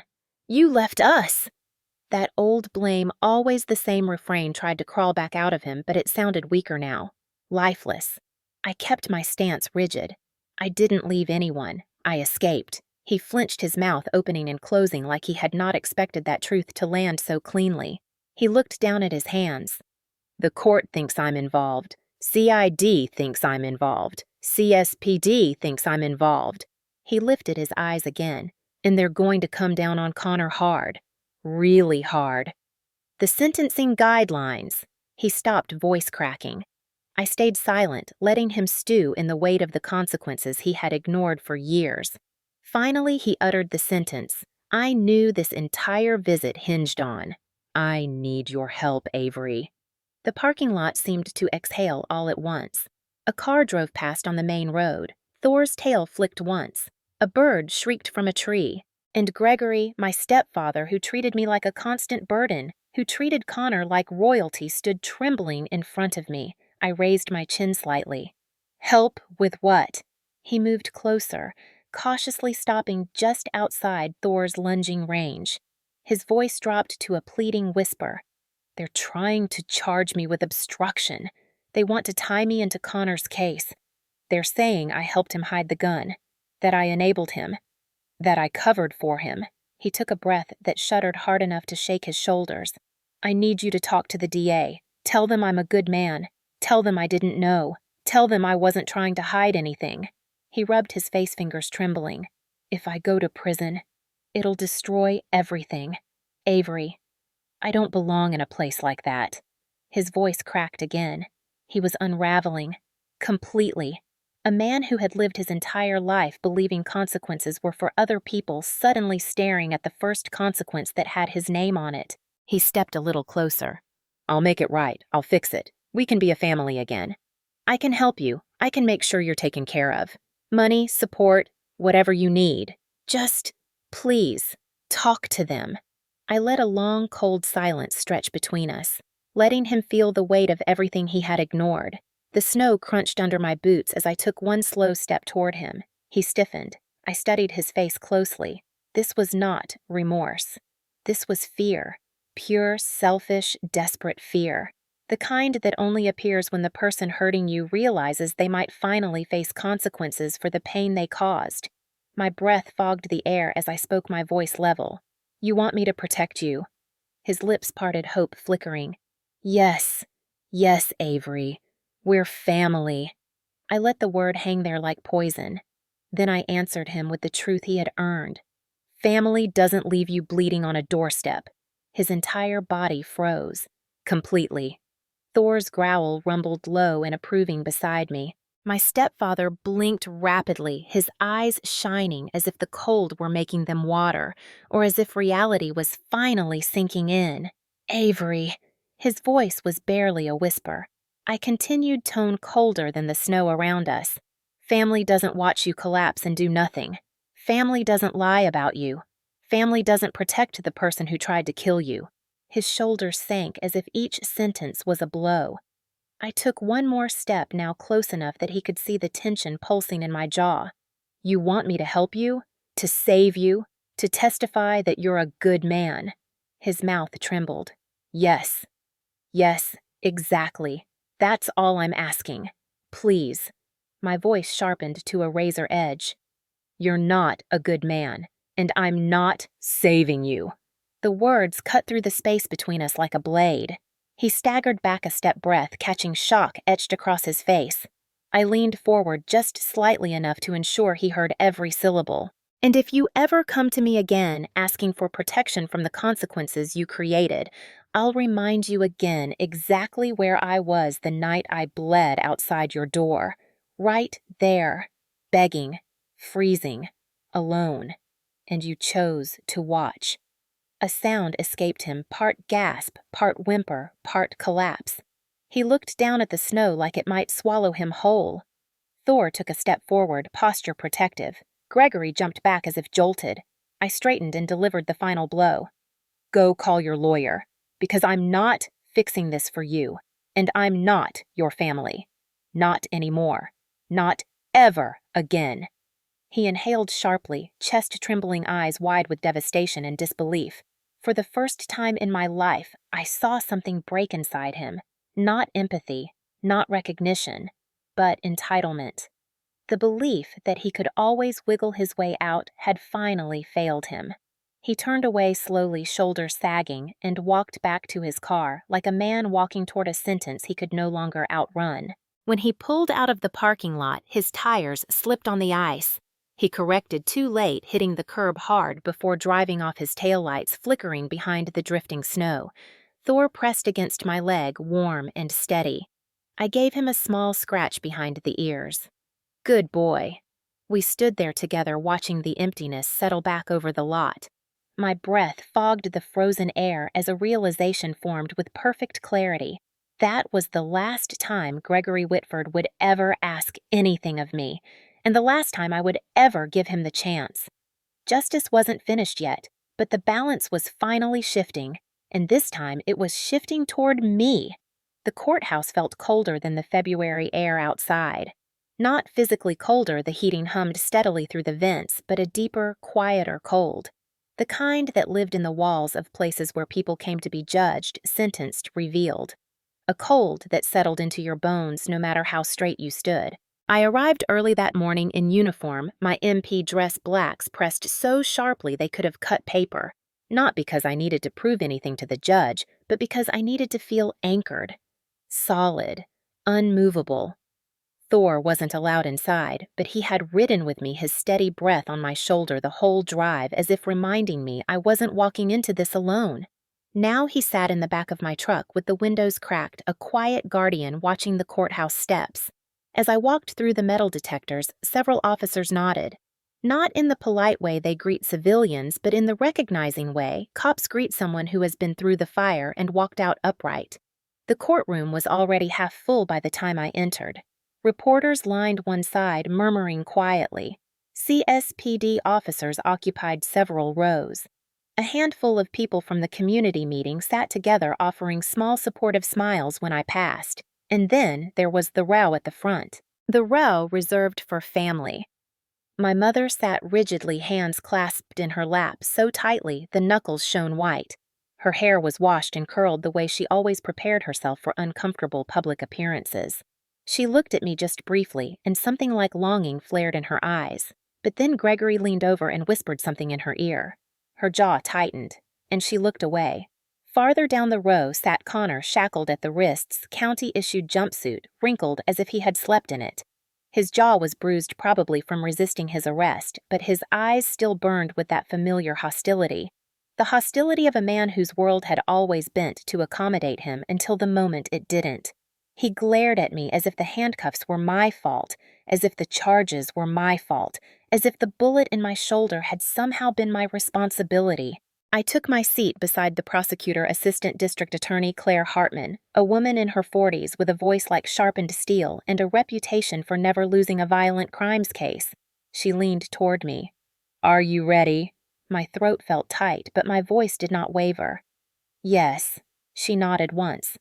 "Then let's begin." When the judge entered, an older black woman with an expression that could freeze lava, the room rose. When she sat, proceedings started immediately. ADA Hartman stepped forward. Your Honor, the state is presenting evidence of attempted homicide, aggravated assault, domestic abuse, and obstruction of justice. We will show clear negligence, intent, and a pattern of violent behavior. She turned toward the jury. And we will show that the defendant acted with the stated desire to make the victim disappear. Connor shifted in his seat, jaw tightening. His attorney, a tall man in an expensive suit, placed a firm hand on his arm. The first piece of evidence was the video from the neighbor's camera, the one showing Connor charging me in the yard while I backed away. The entire courtroom watched the screen as my mother hovered uselessly in the background. When the video zoomed in on Connor's face, twisted with aggression, murmurs spread through the gallery. My hands stayed steady on my lap. The wound in my shoulder pulsed but did not shake me. The prosecutor continued. Next, Your Honor, the Ring doorbell footage. It played me pounding on Gregory's door, bleeding, shaking, slipping on the frozen porch. Gregory's silhouette appeared behind the frosted glass. The moment when he chose not to open, when I collapsed in the snow. A woman in the audience gasped aloud. The judge's expression hardened. The next displayed evidence photos of my entry wound, the blood-soaked shirt I had been wearing, the medical report listing hypothermia risk and blood loss. The jurors shifted into their seats, discomfort creeping into their expressions. Then the live stream clip, the one from the community meeting. The explosion of chaos. Connor bursting through the doors like a storm, his voice dripping venom as he screamed, "I was lying." Then him shoving the firefighter, fighting the police, the handcuffs locking around his wrists. The courtroom watched in stunned silence as the truth replayed itself from every angle. The prosecutor let the image linger one extra beat before turning to the judge. Your Honor, at this time, the state calls CID Special Agent Luis Morales. Morales walked to the stand, uniform, crisp posture, impossibly straight. When he raised his hand to swear in, something inside me steadied. Morales testified with the precision of a man accustomed to building airtight cases. He described the ballistic testing. The fingerprints on the Glock 19, the blood on the sweatshirt discovered in the laundry room. The pre-attack notes in the notebook written in Connor's sloppy handwriting with lines such as "She won't get away with it this time, and tomorrow she learns." The jury looked horrified. The defense attorney tried objecting to the notebook's relevance, but the judge shut him down so quickly he didn't attempt a second objection for another 10 minutes. After Morales finished, ADA Hartman said, "The state calls Jordan Reed." When Jordan, the bartender who had sent the voice messages, entered the courtroom, Connor stiffened violently. Jordan avoided looking at him as he took the stand. His voice trembled at first, but he spoke clearly. "Yes," he said. Connor bragged. He said he wanted to make Avery disappear. He said he would shut her up for good. The prosecutor played the audio recording. The exact moment Connor's slurred voice said, "I'll make sure Avery shuts up forever." It felt surreal to hear it in the courtroom, echoing against marble and wood, as if the walls themselves absorbed the threat. The jury recoiled collectively. One woman on the front row covered her mouth, eyes wide with disbelief. Connor's attorney objected on grounds of intoxication, claiming drunk talk should not be taken literally. Jordan answered simply, "He wasn't joking. Every person in that bar knew he wasn't joking." The prosecutor rested her hand lightly on the witness stand. "Thank you for your courage." After Jordan stepped down, ADA Hartman turned toward me. "The state calls Staff Sergeant Avery Dalton." The courtroom shifted as I walked to the stand, every step echoing louder than it should have. I placed my hand on the Bible, swore the oath, sat. The prosecutor approached gently. "Sergeant Dalton, can you tell the court what happened the night of February 3rd? My voice stayed calm, clear, controlled. The voice of a soldier. I described the gunshot, the cold, the desperation, the sprint through the snow while my blood soaked into the ice. I described the moment I reached Gregory's door, the refusal, the collapse. The prosecutor asked carefully, "Did anyone in that house come to your aid?" "No." "Did your stepfather ask if you were all right?" "No." "Did he open the door?" "No." The prosecutor nodded. Her expression held sympathy but no condescension. She turned to the judge. "Your Honor, I have no further questions." Connor's attorney approached me next. Smarmy, overconfident, a smile sharper than it was kind. "Sergeant Dalton." Would you say you have a tense history with my client? I held his gaze. I would say my client shot me. A ripple of laughter rose before the judge silenced the room. The attorney tried again. You are trained in combat, trained to defend yourself. Is it possible that you misinterpreted my client's actions that night? No. Is it possible the shooting was accidental? No. Is it possible? No. His jaw tightened. Why not? Because my client told multiple people he wanted me gone. Because he stalked me. Because he had a notebook describing my patrol routes. Because his gun was found with my blood on his clothing. Because no part of this was accidental. Silence swept through the court. Thick, heavy, undeniable. The defense attorney took a step back, defeated. No further questions. I stepped down from the stand, my legs steady, my breath controlled, my chest lifted. For the first time, I didn't avoid looking at my family. My mother was crying silently. Gregory looked stunned, pale, folding into himself. Connor stared at me with pure venom, but buried under the anger was something I had never seen in him before. Fear. Real fear. The judge called a brief recess. As people shuffled out, several from the community approached me quietly. Thank you for speaking up. You didn't deserve this. Stay strong. I nodded, accepting their words with gratitude, but not letting them break my composure. I had walked into this courtroom prepared to face every ghost from my childhood.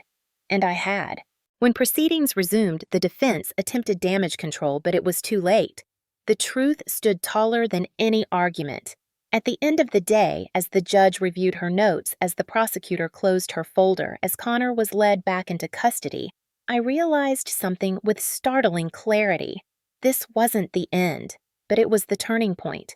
The moment where truth defeated fear, where evidence defeated denial, where I stopped being the girl begging for someone to believe her. I had become the woman who stood on the witness stand and told the truth without trembling.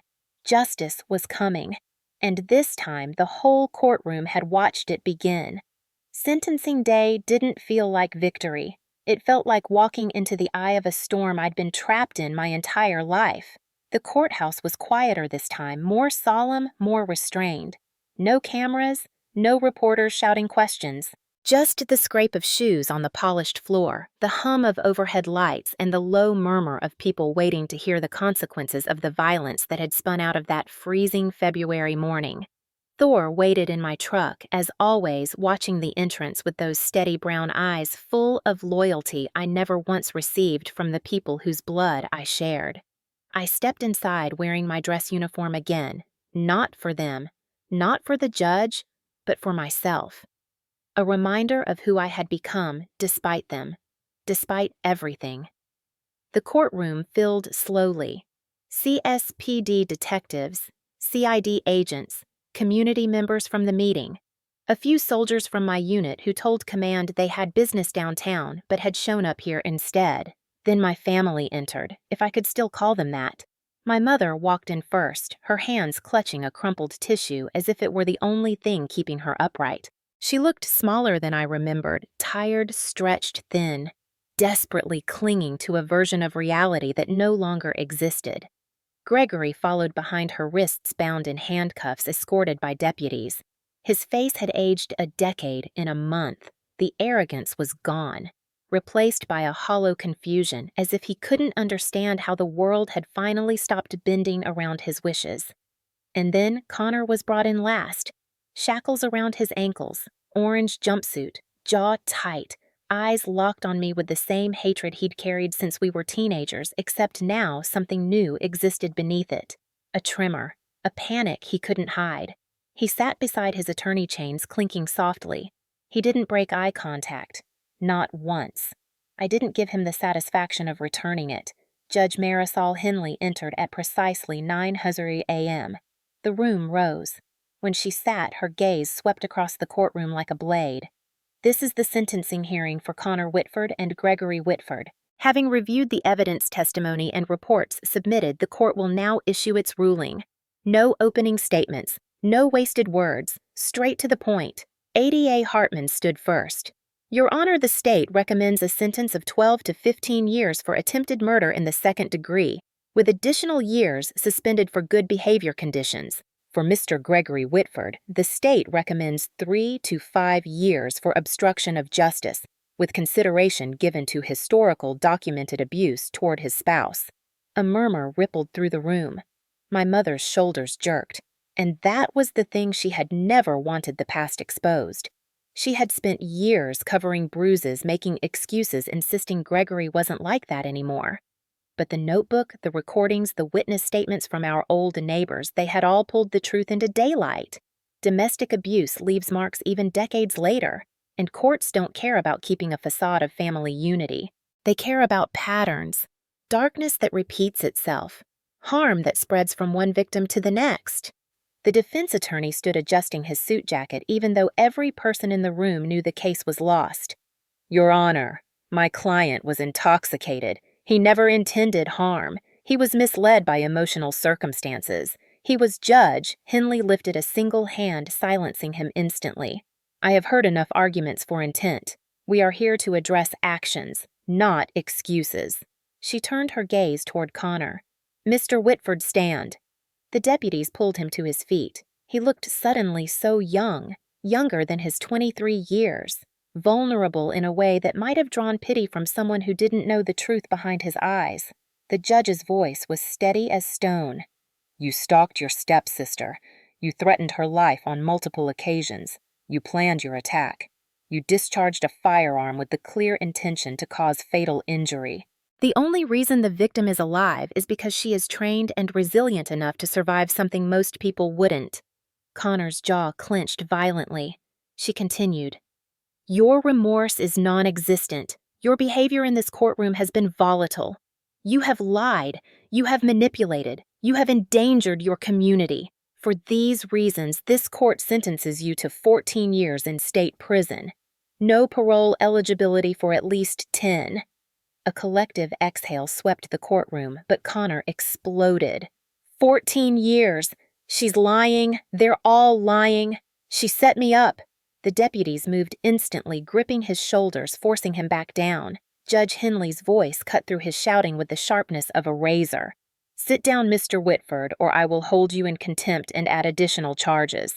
Connor froze, breathing hard. The chains rattled. Gregory's attorney rose next, hands trembling slightly. Your Honor, Mr. Whitford was not aware of his son's intentions. Judge Henley shut him down just as firmly. Mr. Whitford obstructed a homicide investigation. He provided false statements. He interfered with law enforcement executing a lawful search. And evidence shows a documented history of abusive behavior toward his spouse, which this court cannot ignore. Gregory rose when the deputies guided him. For a brief moment, his eyes flicked toward me, pleading broken, as if hoping the girl he once dismissed as too emotional would suddenly become the woman who saved him. I refused to meet his eyes. The judge delivered the sentence. Gregory Whitford, you are hereby sentenced to 4 years in state prison with mandatory counseling. Court recommends no contact with the victim or your spouse. My mother choked on a sob so violent it echoed. She covered her face with both hands, shaking. Gregory looked at her devastated.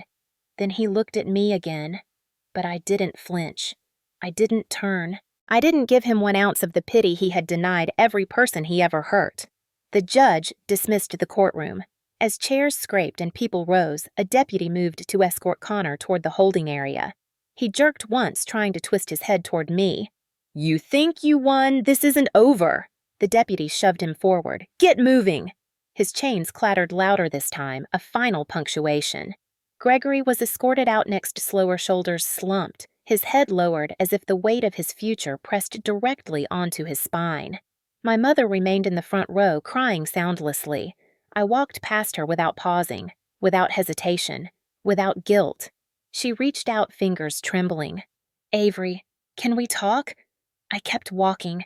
My boots made no sound on the carpet, but my silence was deafening. Outside, the air struck my face like a cold baptism. Pure, clean, final. Thor saw me step out and instantly sat up in the truck tail, thumping against the seat. When I opened the door, he nudged my arm gently. sensing the complicated mixture of emotions radiating off me: relief, grief, exhaustion, vindication. I pressed my forehead to his for a moment, grounding myself. It was done. The cycle was broken. The past no longer had claws deep enough to drag me back down with it. As I buckled my seatbelt, my phone buzzed. A text from an unknown number. Probably someone from the community meeting. Maybe someone who saw the live stream. Maybe someone who finally understood what it meant to survive family violence. I ignored it for a moment. Instead, I let myself look at the sky. Clear, open, full of possibility. Justice had been served, and I had survived to witness it. Do you believe people like this deserve a second chance? 2 years can change everything if you let them, and I had learned slowly, painfully, deliberately to let change happen instead of fighting it. Colorado Springs still looked the same on the surface.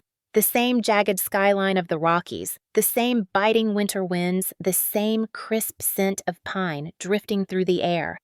But I was no longer the woman who once stood on a frozen doorstep begging for help that would never come.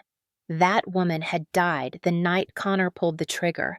The woman who remained had rebuilt herself from the inside out. Promotion day came quietly without fanfare, but the email was clear and direct. Staff Sergeant Avery Dalton, you are hereby assigned to the Military Police Investigations Unit, Fort Carson. Effective immediately. It wasn't just a new assignment, it was a new identity. I wasn't the soldier covered in bruises navigating whispers and sideways looks in hallways. I was respected now. A seasoned MP with commendations from JAG, favored by CID, trusted by command. When I stepped into the investigations unit for the first time, badge clipped to my vest notebook tucked under one arm. Every agent there nodded with recognition. Not the kind given out of courtesy, but the kind given to someone who had survived something and kept walking. My first supervisor, Chief Warrant Officer Glenwood, looked me straight in the eye and said, "We know what you went through. You're here because you fought back with integrity. Use it."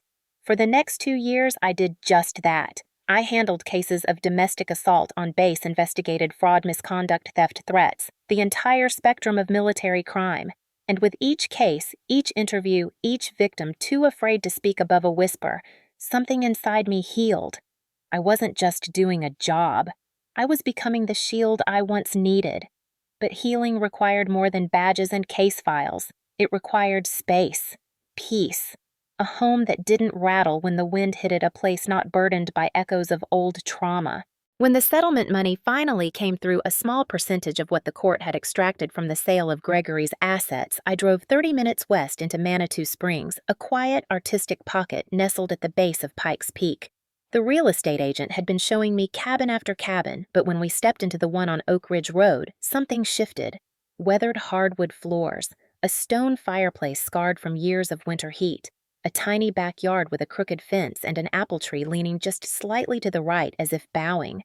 The view from the porch was what sealed it: mountains sprawling endlessly blue and vast, the kind of view that promised something new every morning. "I'll take it," I said before the agent even finished her pitch. When I signed the deed, my hands didn't shake. Not even a little.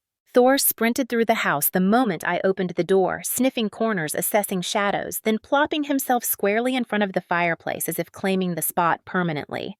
He had been retired from active canine duty 6 months earlier, released to me officially after I completed the handling certification. He was older now, muzzle touched with silver, but his eyes carried the same unwavering loyalty. At night, when nightmares clawed at the edges of my sleep, he nudged my hand gently until the memories faded. In the mornings, he kept watch while I stretched on the porch, fog rising from the cold ground, my breath steady, controlled, unlike the frantic gasps I once fought through in crowded ER hallways. The cabin became more than a home, it became a sanctuary. And inside that sanctuary, I finally addressed the part of myself I had ignored for far too long: my mind. PTSD isn't a lightning strike. It's a slow leak. You don't always notice it until you're drowning. It showed up in unexpected moments, in the sound of a truck backfiring in shadows, shifting at dusk, in the metallic click of a door latch. For months, I had pretended I was fine, telling myself I was strong enough, trained enough, disciplined enough to push through. But healing is not obedience. Healing is surrender. So I found a trauma therapist in town, Dr. Evelyn Marquez, a woman with soft eyes and razor-sharp intuition. The first session, I sat with my arms crossed, answering questions in clipped MP-style precision. She didn't push, she simply observed. By the third session, she said, "Avery, you survived by controlling your environment. Now you heal by releasing it." It wasn't poetic at the time, it sounded impossible. But she was right, so I learned to sit with the memories instead of wrestling them. I learned grounding techniques, 5 things I could see. 4, I could touch. 3, I could hear. 2, I could smell one. I could name inside myself without fear. I learned how to identify the difference between danger and memory. And slowly, tiny piece by tiny piece, the panic attacks that once came without warning began losing their power. I worked cases during the day, peeling back layers of lies the way CID had once peeled back mine. At night, I cooked simple meals in the cabin, letting the quiet settle into my bones. I read books by the fireplace while Thor slept at my feet. I fixed the fence in the backyard plank by plank. I started running again, not from anything, just toward the version of myself I was becoming. Sometimes on weekends I drove out to Garden of the Gods, standing among the stone monoliths as the wind howled around me, letting the vastness remind me how small my past was compared to the world waiting ahead. Occasionally, the DA emailed updates Connor had been involved in 2 fights in prison disciplinary issues stacking. Gregory's early parole hearing had been denied. My mother had moved out of state, leaving no forwarding address. The news didn't hurt anymore. It didn't warm me either. It simply landed softly irrelevant to my life now. One late autumn evening, as I sat on the porch with Thor's head resting on my lap, the sun dipped behind the mountains, painting the sky orange and gold. The air smelled of pine-cool earth and the faint sweetness of decaying leaves. And it hit me. This was the first time in my entire life that peace didn't feel like a temporary visitor. It felt like a resident, something earned, something built, something I could trust. 2 years earlier, I had stood on a frozen doorstep bleeding while the man on the other side of the door chose not to save me. 2 years later, I stood on my own porch, whole, steady, and stronger than any of them ever imagined. Thor lifted his head ears, pricking at a distant sound. Probably a hiker or a neighbor closing a car door. Nothing dangerous. Nothing that could touch us here. I scratched his neck gently. "We did it, buddy." He nudged my hand, exhaling softly, settling back against me. The sky darkened. The cabin lights glowed warm and golden behind us. I closed my eyes for a moment, letting the quiet wash over me. Healing isn't loud. It doesn't make announcements. It arrives in breaths, in small victories, in mornings that don't hurt and nights that don't terrify. It arrives when you finally stop waiting for the past to knock on the door. It arrives when you realize the door is yours now, and it stays shut to anything that ever tried to destroy you. The envelope looked out of place on my porch, sitting there like a ghost that had wandered too far from the past and lost its way home. It was early morning in Manitou Springs, the kind of morning where the mountains looked close enough to touch and the air smelled like cold stone and pine. I had stepped outside with a mug of coffee in one hand and Thor trotting behind me, his tail swaying lazily. When I opened the mailbox, the letter sat on top of the usual stack Bill's flyers, a postcard from a friend stationed in Okinawa. But the envelope was different. Correctional Facility Mail. My breath slowed. A familiar handwriting scrawled across the front. Connor Whitford. I felt the world tilt slightly and then settle. Thor nudged my leg, sensing the shift in my breathing before I even registered it myself. I carried the letter inside, set my coffee on the counter, and stared at the envelope from across the room. It felt like it contained a pulse. It felt like it breathed. I didn't open it immediately. Instead, I stood with my hands on the counter, grounding myself the way Dr. Marquez had taught me. 5 things. I could see the letter, the chipped mug, the window frost, the way the early sun touched the wooden floor, Thor stretching by the fireplace. 4 things. I could touch the countertop's cool surface, Thor's fur, the ceramic mug, the small scar on my shoulder where the bullet once burned. 3 things. I could hear the heater clicking on a woodpecker tapping in the trees outside, Thor's steady breathing. Two things I could smell: coffee and the faint pine resin that drifted from the porch. One thing I could name inside myself: I am safe. Only then did I pick up the envelope. I opened it with a steady hand. The letter was 3 pages, handwritten, cramped, overwritten in places as if the pen had pressed too hard. The first line stopped me cold. Avery, I'm sorry. I never meant for things to go the way they did. My eyes skimmed down. I know I hurt you. I know I nearly destroyed your life. I know you probably hate me, but I need your help. I need you to understand I've changed.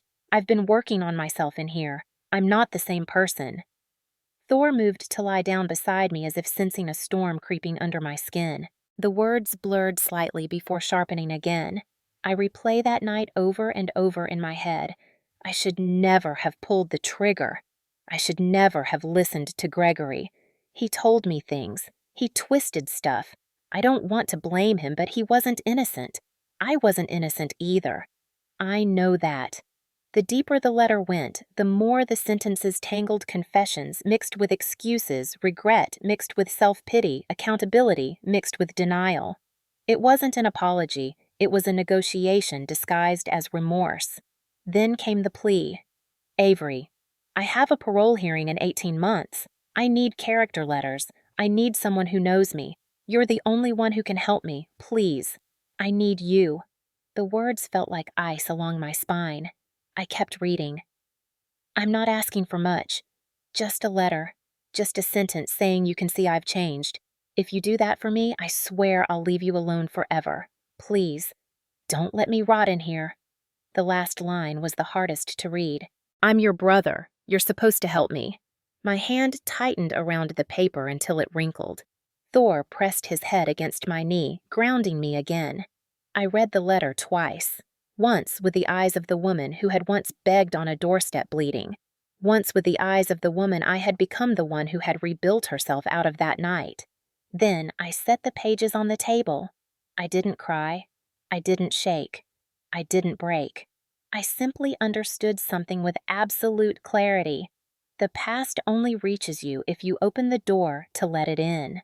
I folded the letter, once carried it outside, with Thor padding softly behind me, and stepped onto the porch.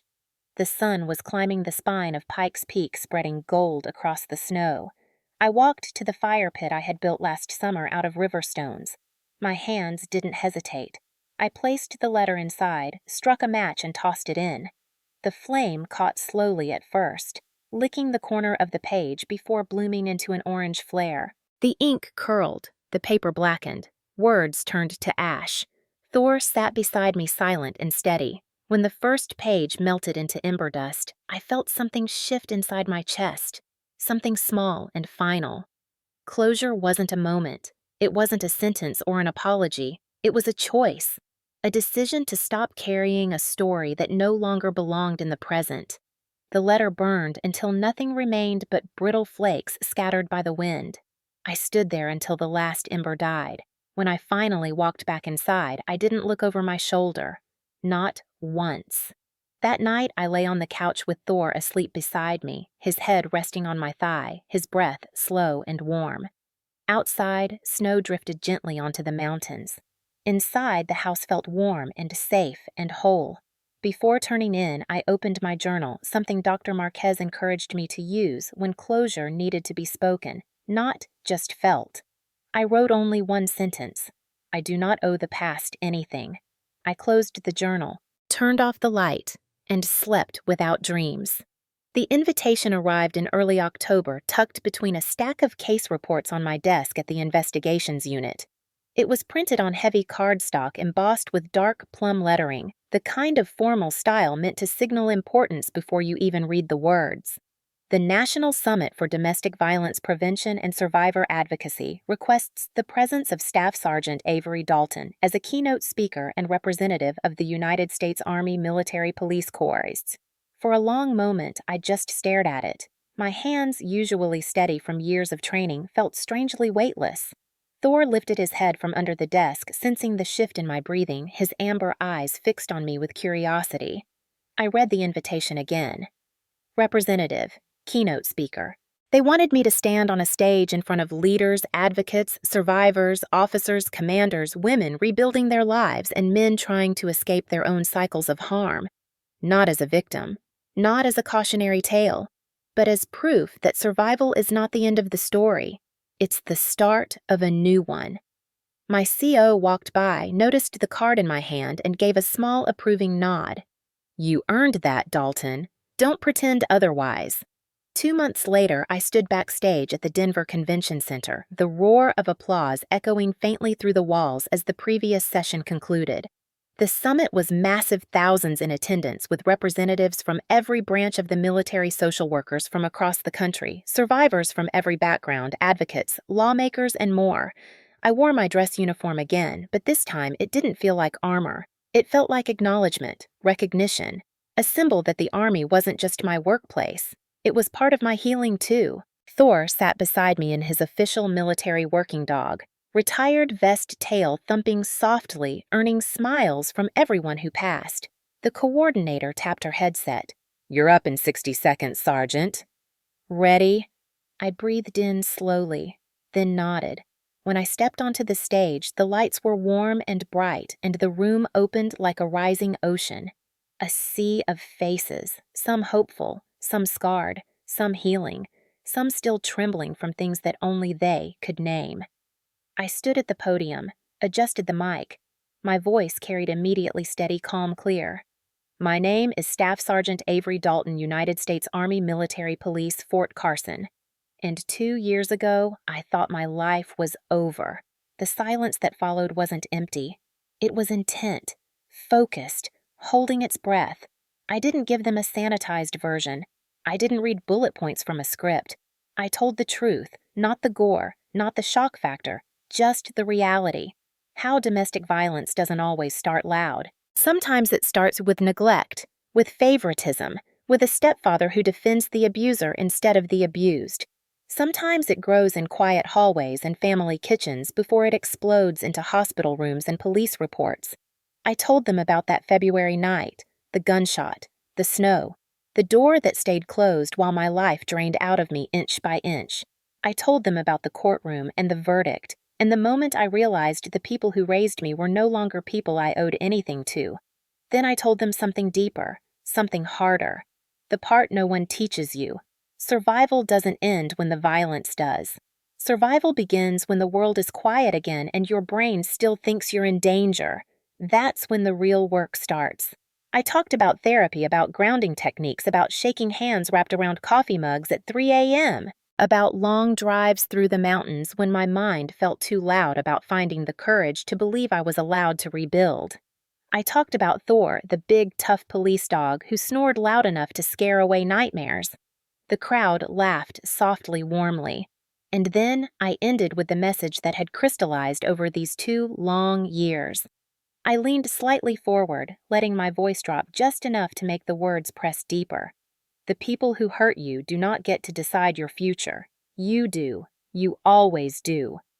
For a heartbeat, the room held still. Then applause rose slow at first, then building, then erupting into something powerful and full. Not applause for a tragedy. Applause for a victory.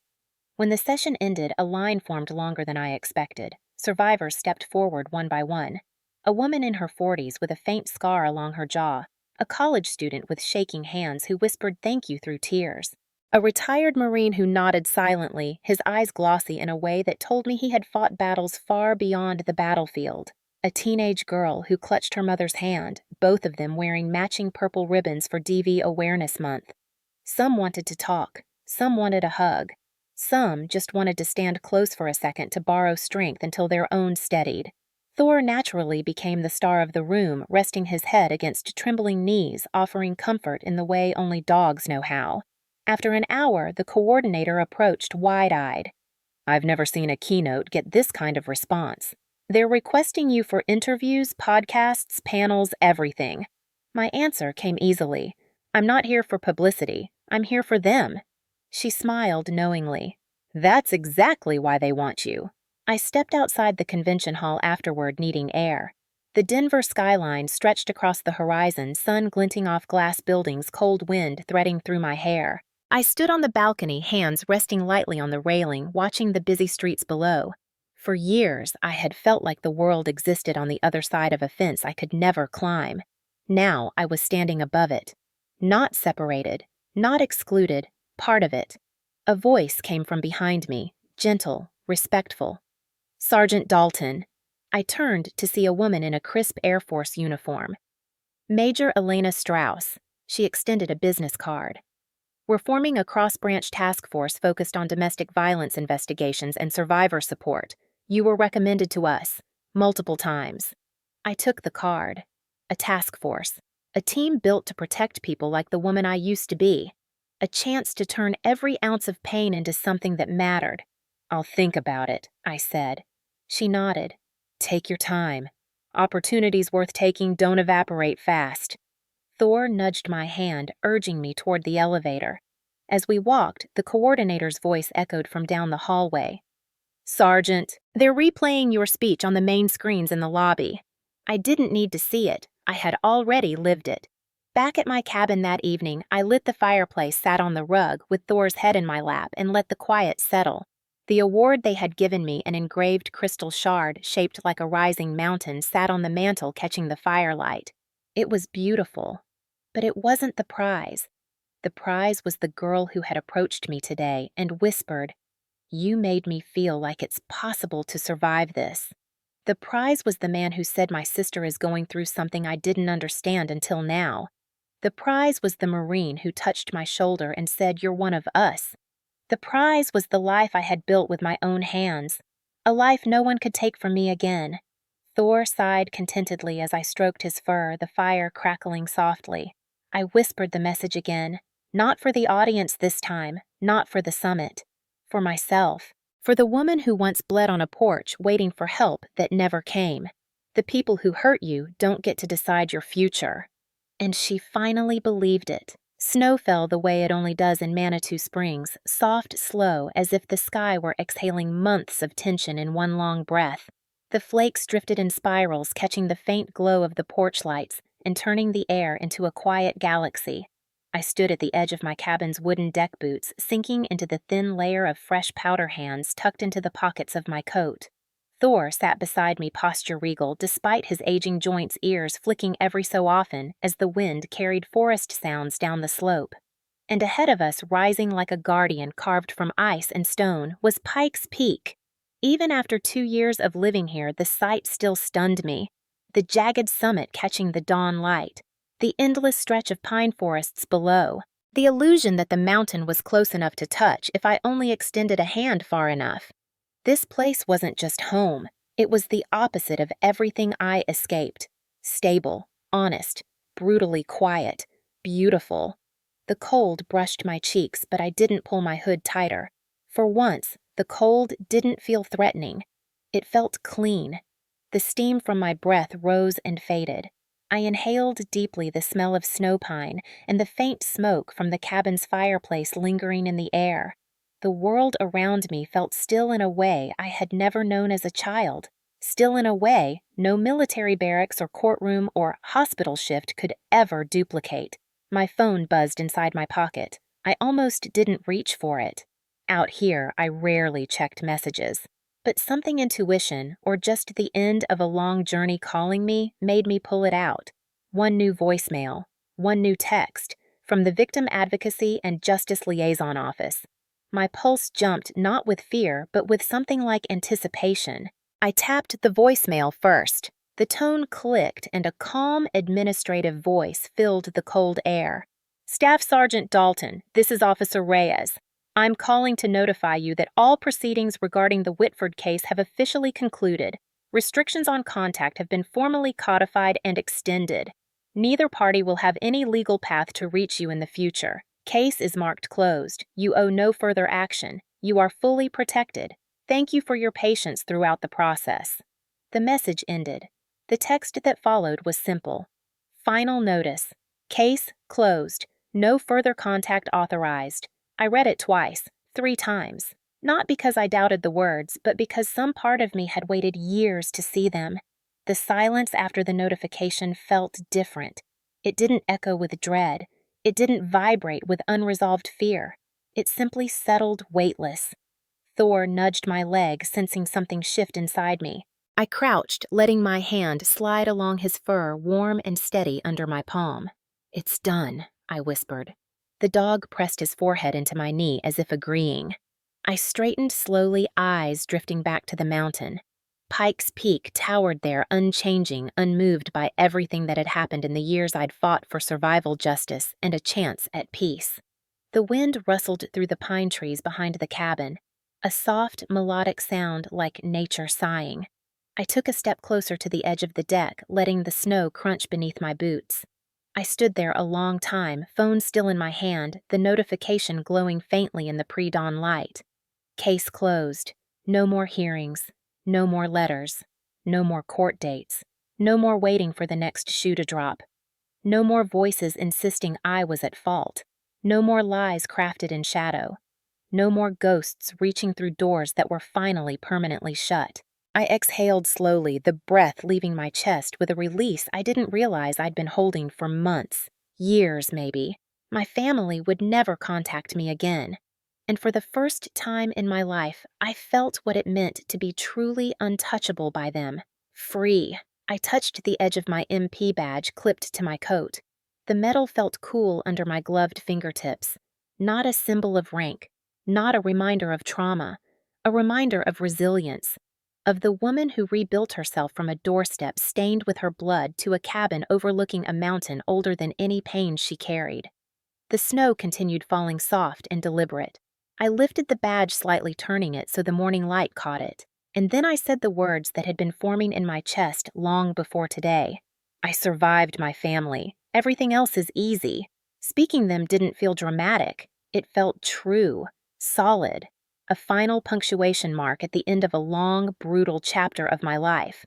Thor barked once, a deep, approving sound. I laughed under my breath, brushing snowflakes from his head. "Yeah, buddy," I murmured. We made it. Behind us, the cabin glowed with warm amber light, the fireplace crackling softly, welcoming us back inside. Ahead of us, the mountain stood tall and unmoved, a silent promise that some things, strength, stability, peace, don't vanish. They endure. Somewhere far below in the valley, a train's distant horn echoed across the snow. A new day starting. A new life already in motion. This time, one I had built myself. I slipped my phone back into my pocket, gave the mountain one last long look, then turned toward the cabin, toward warmth, toward a future that finally belonged to me.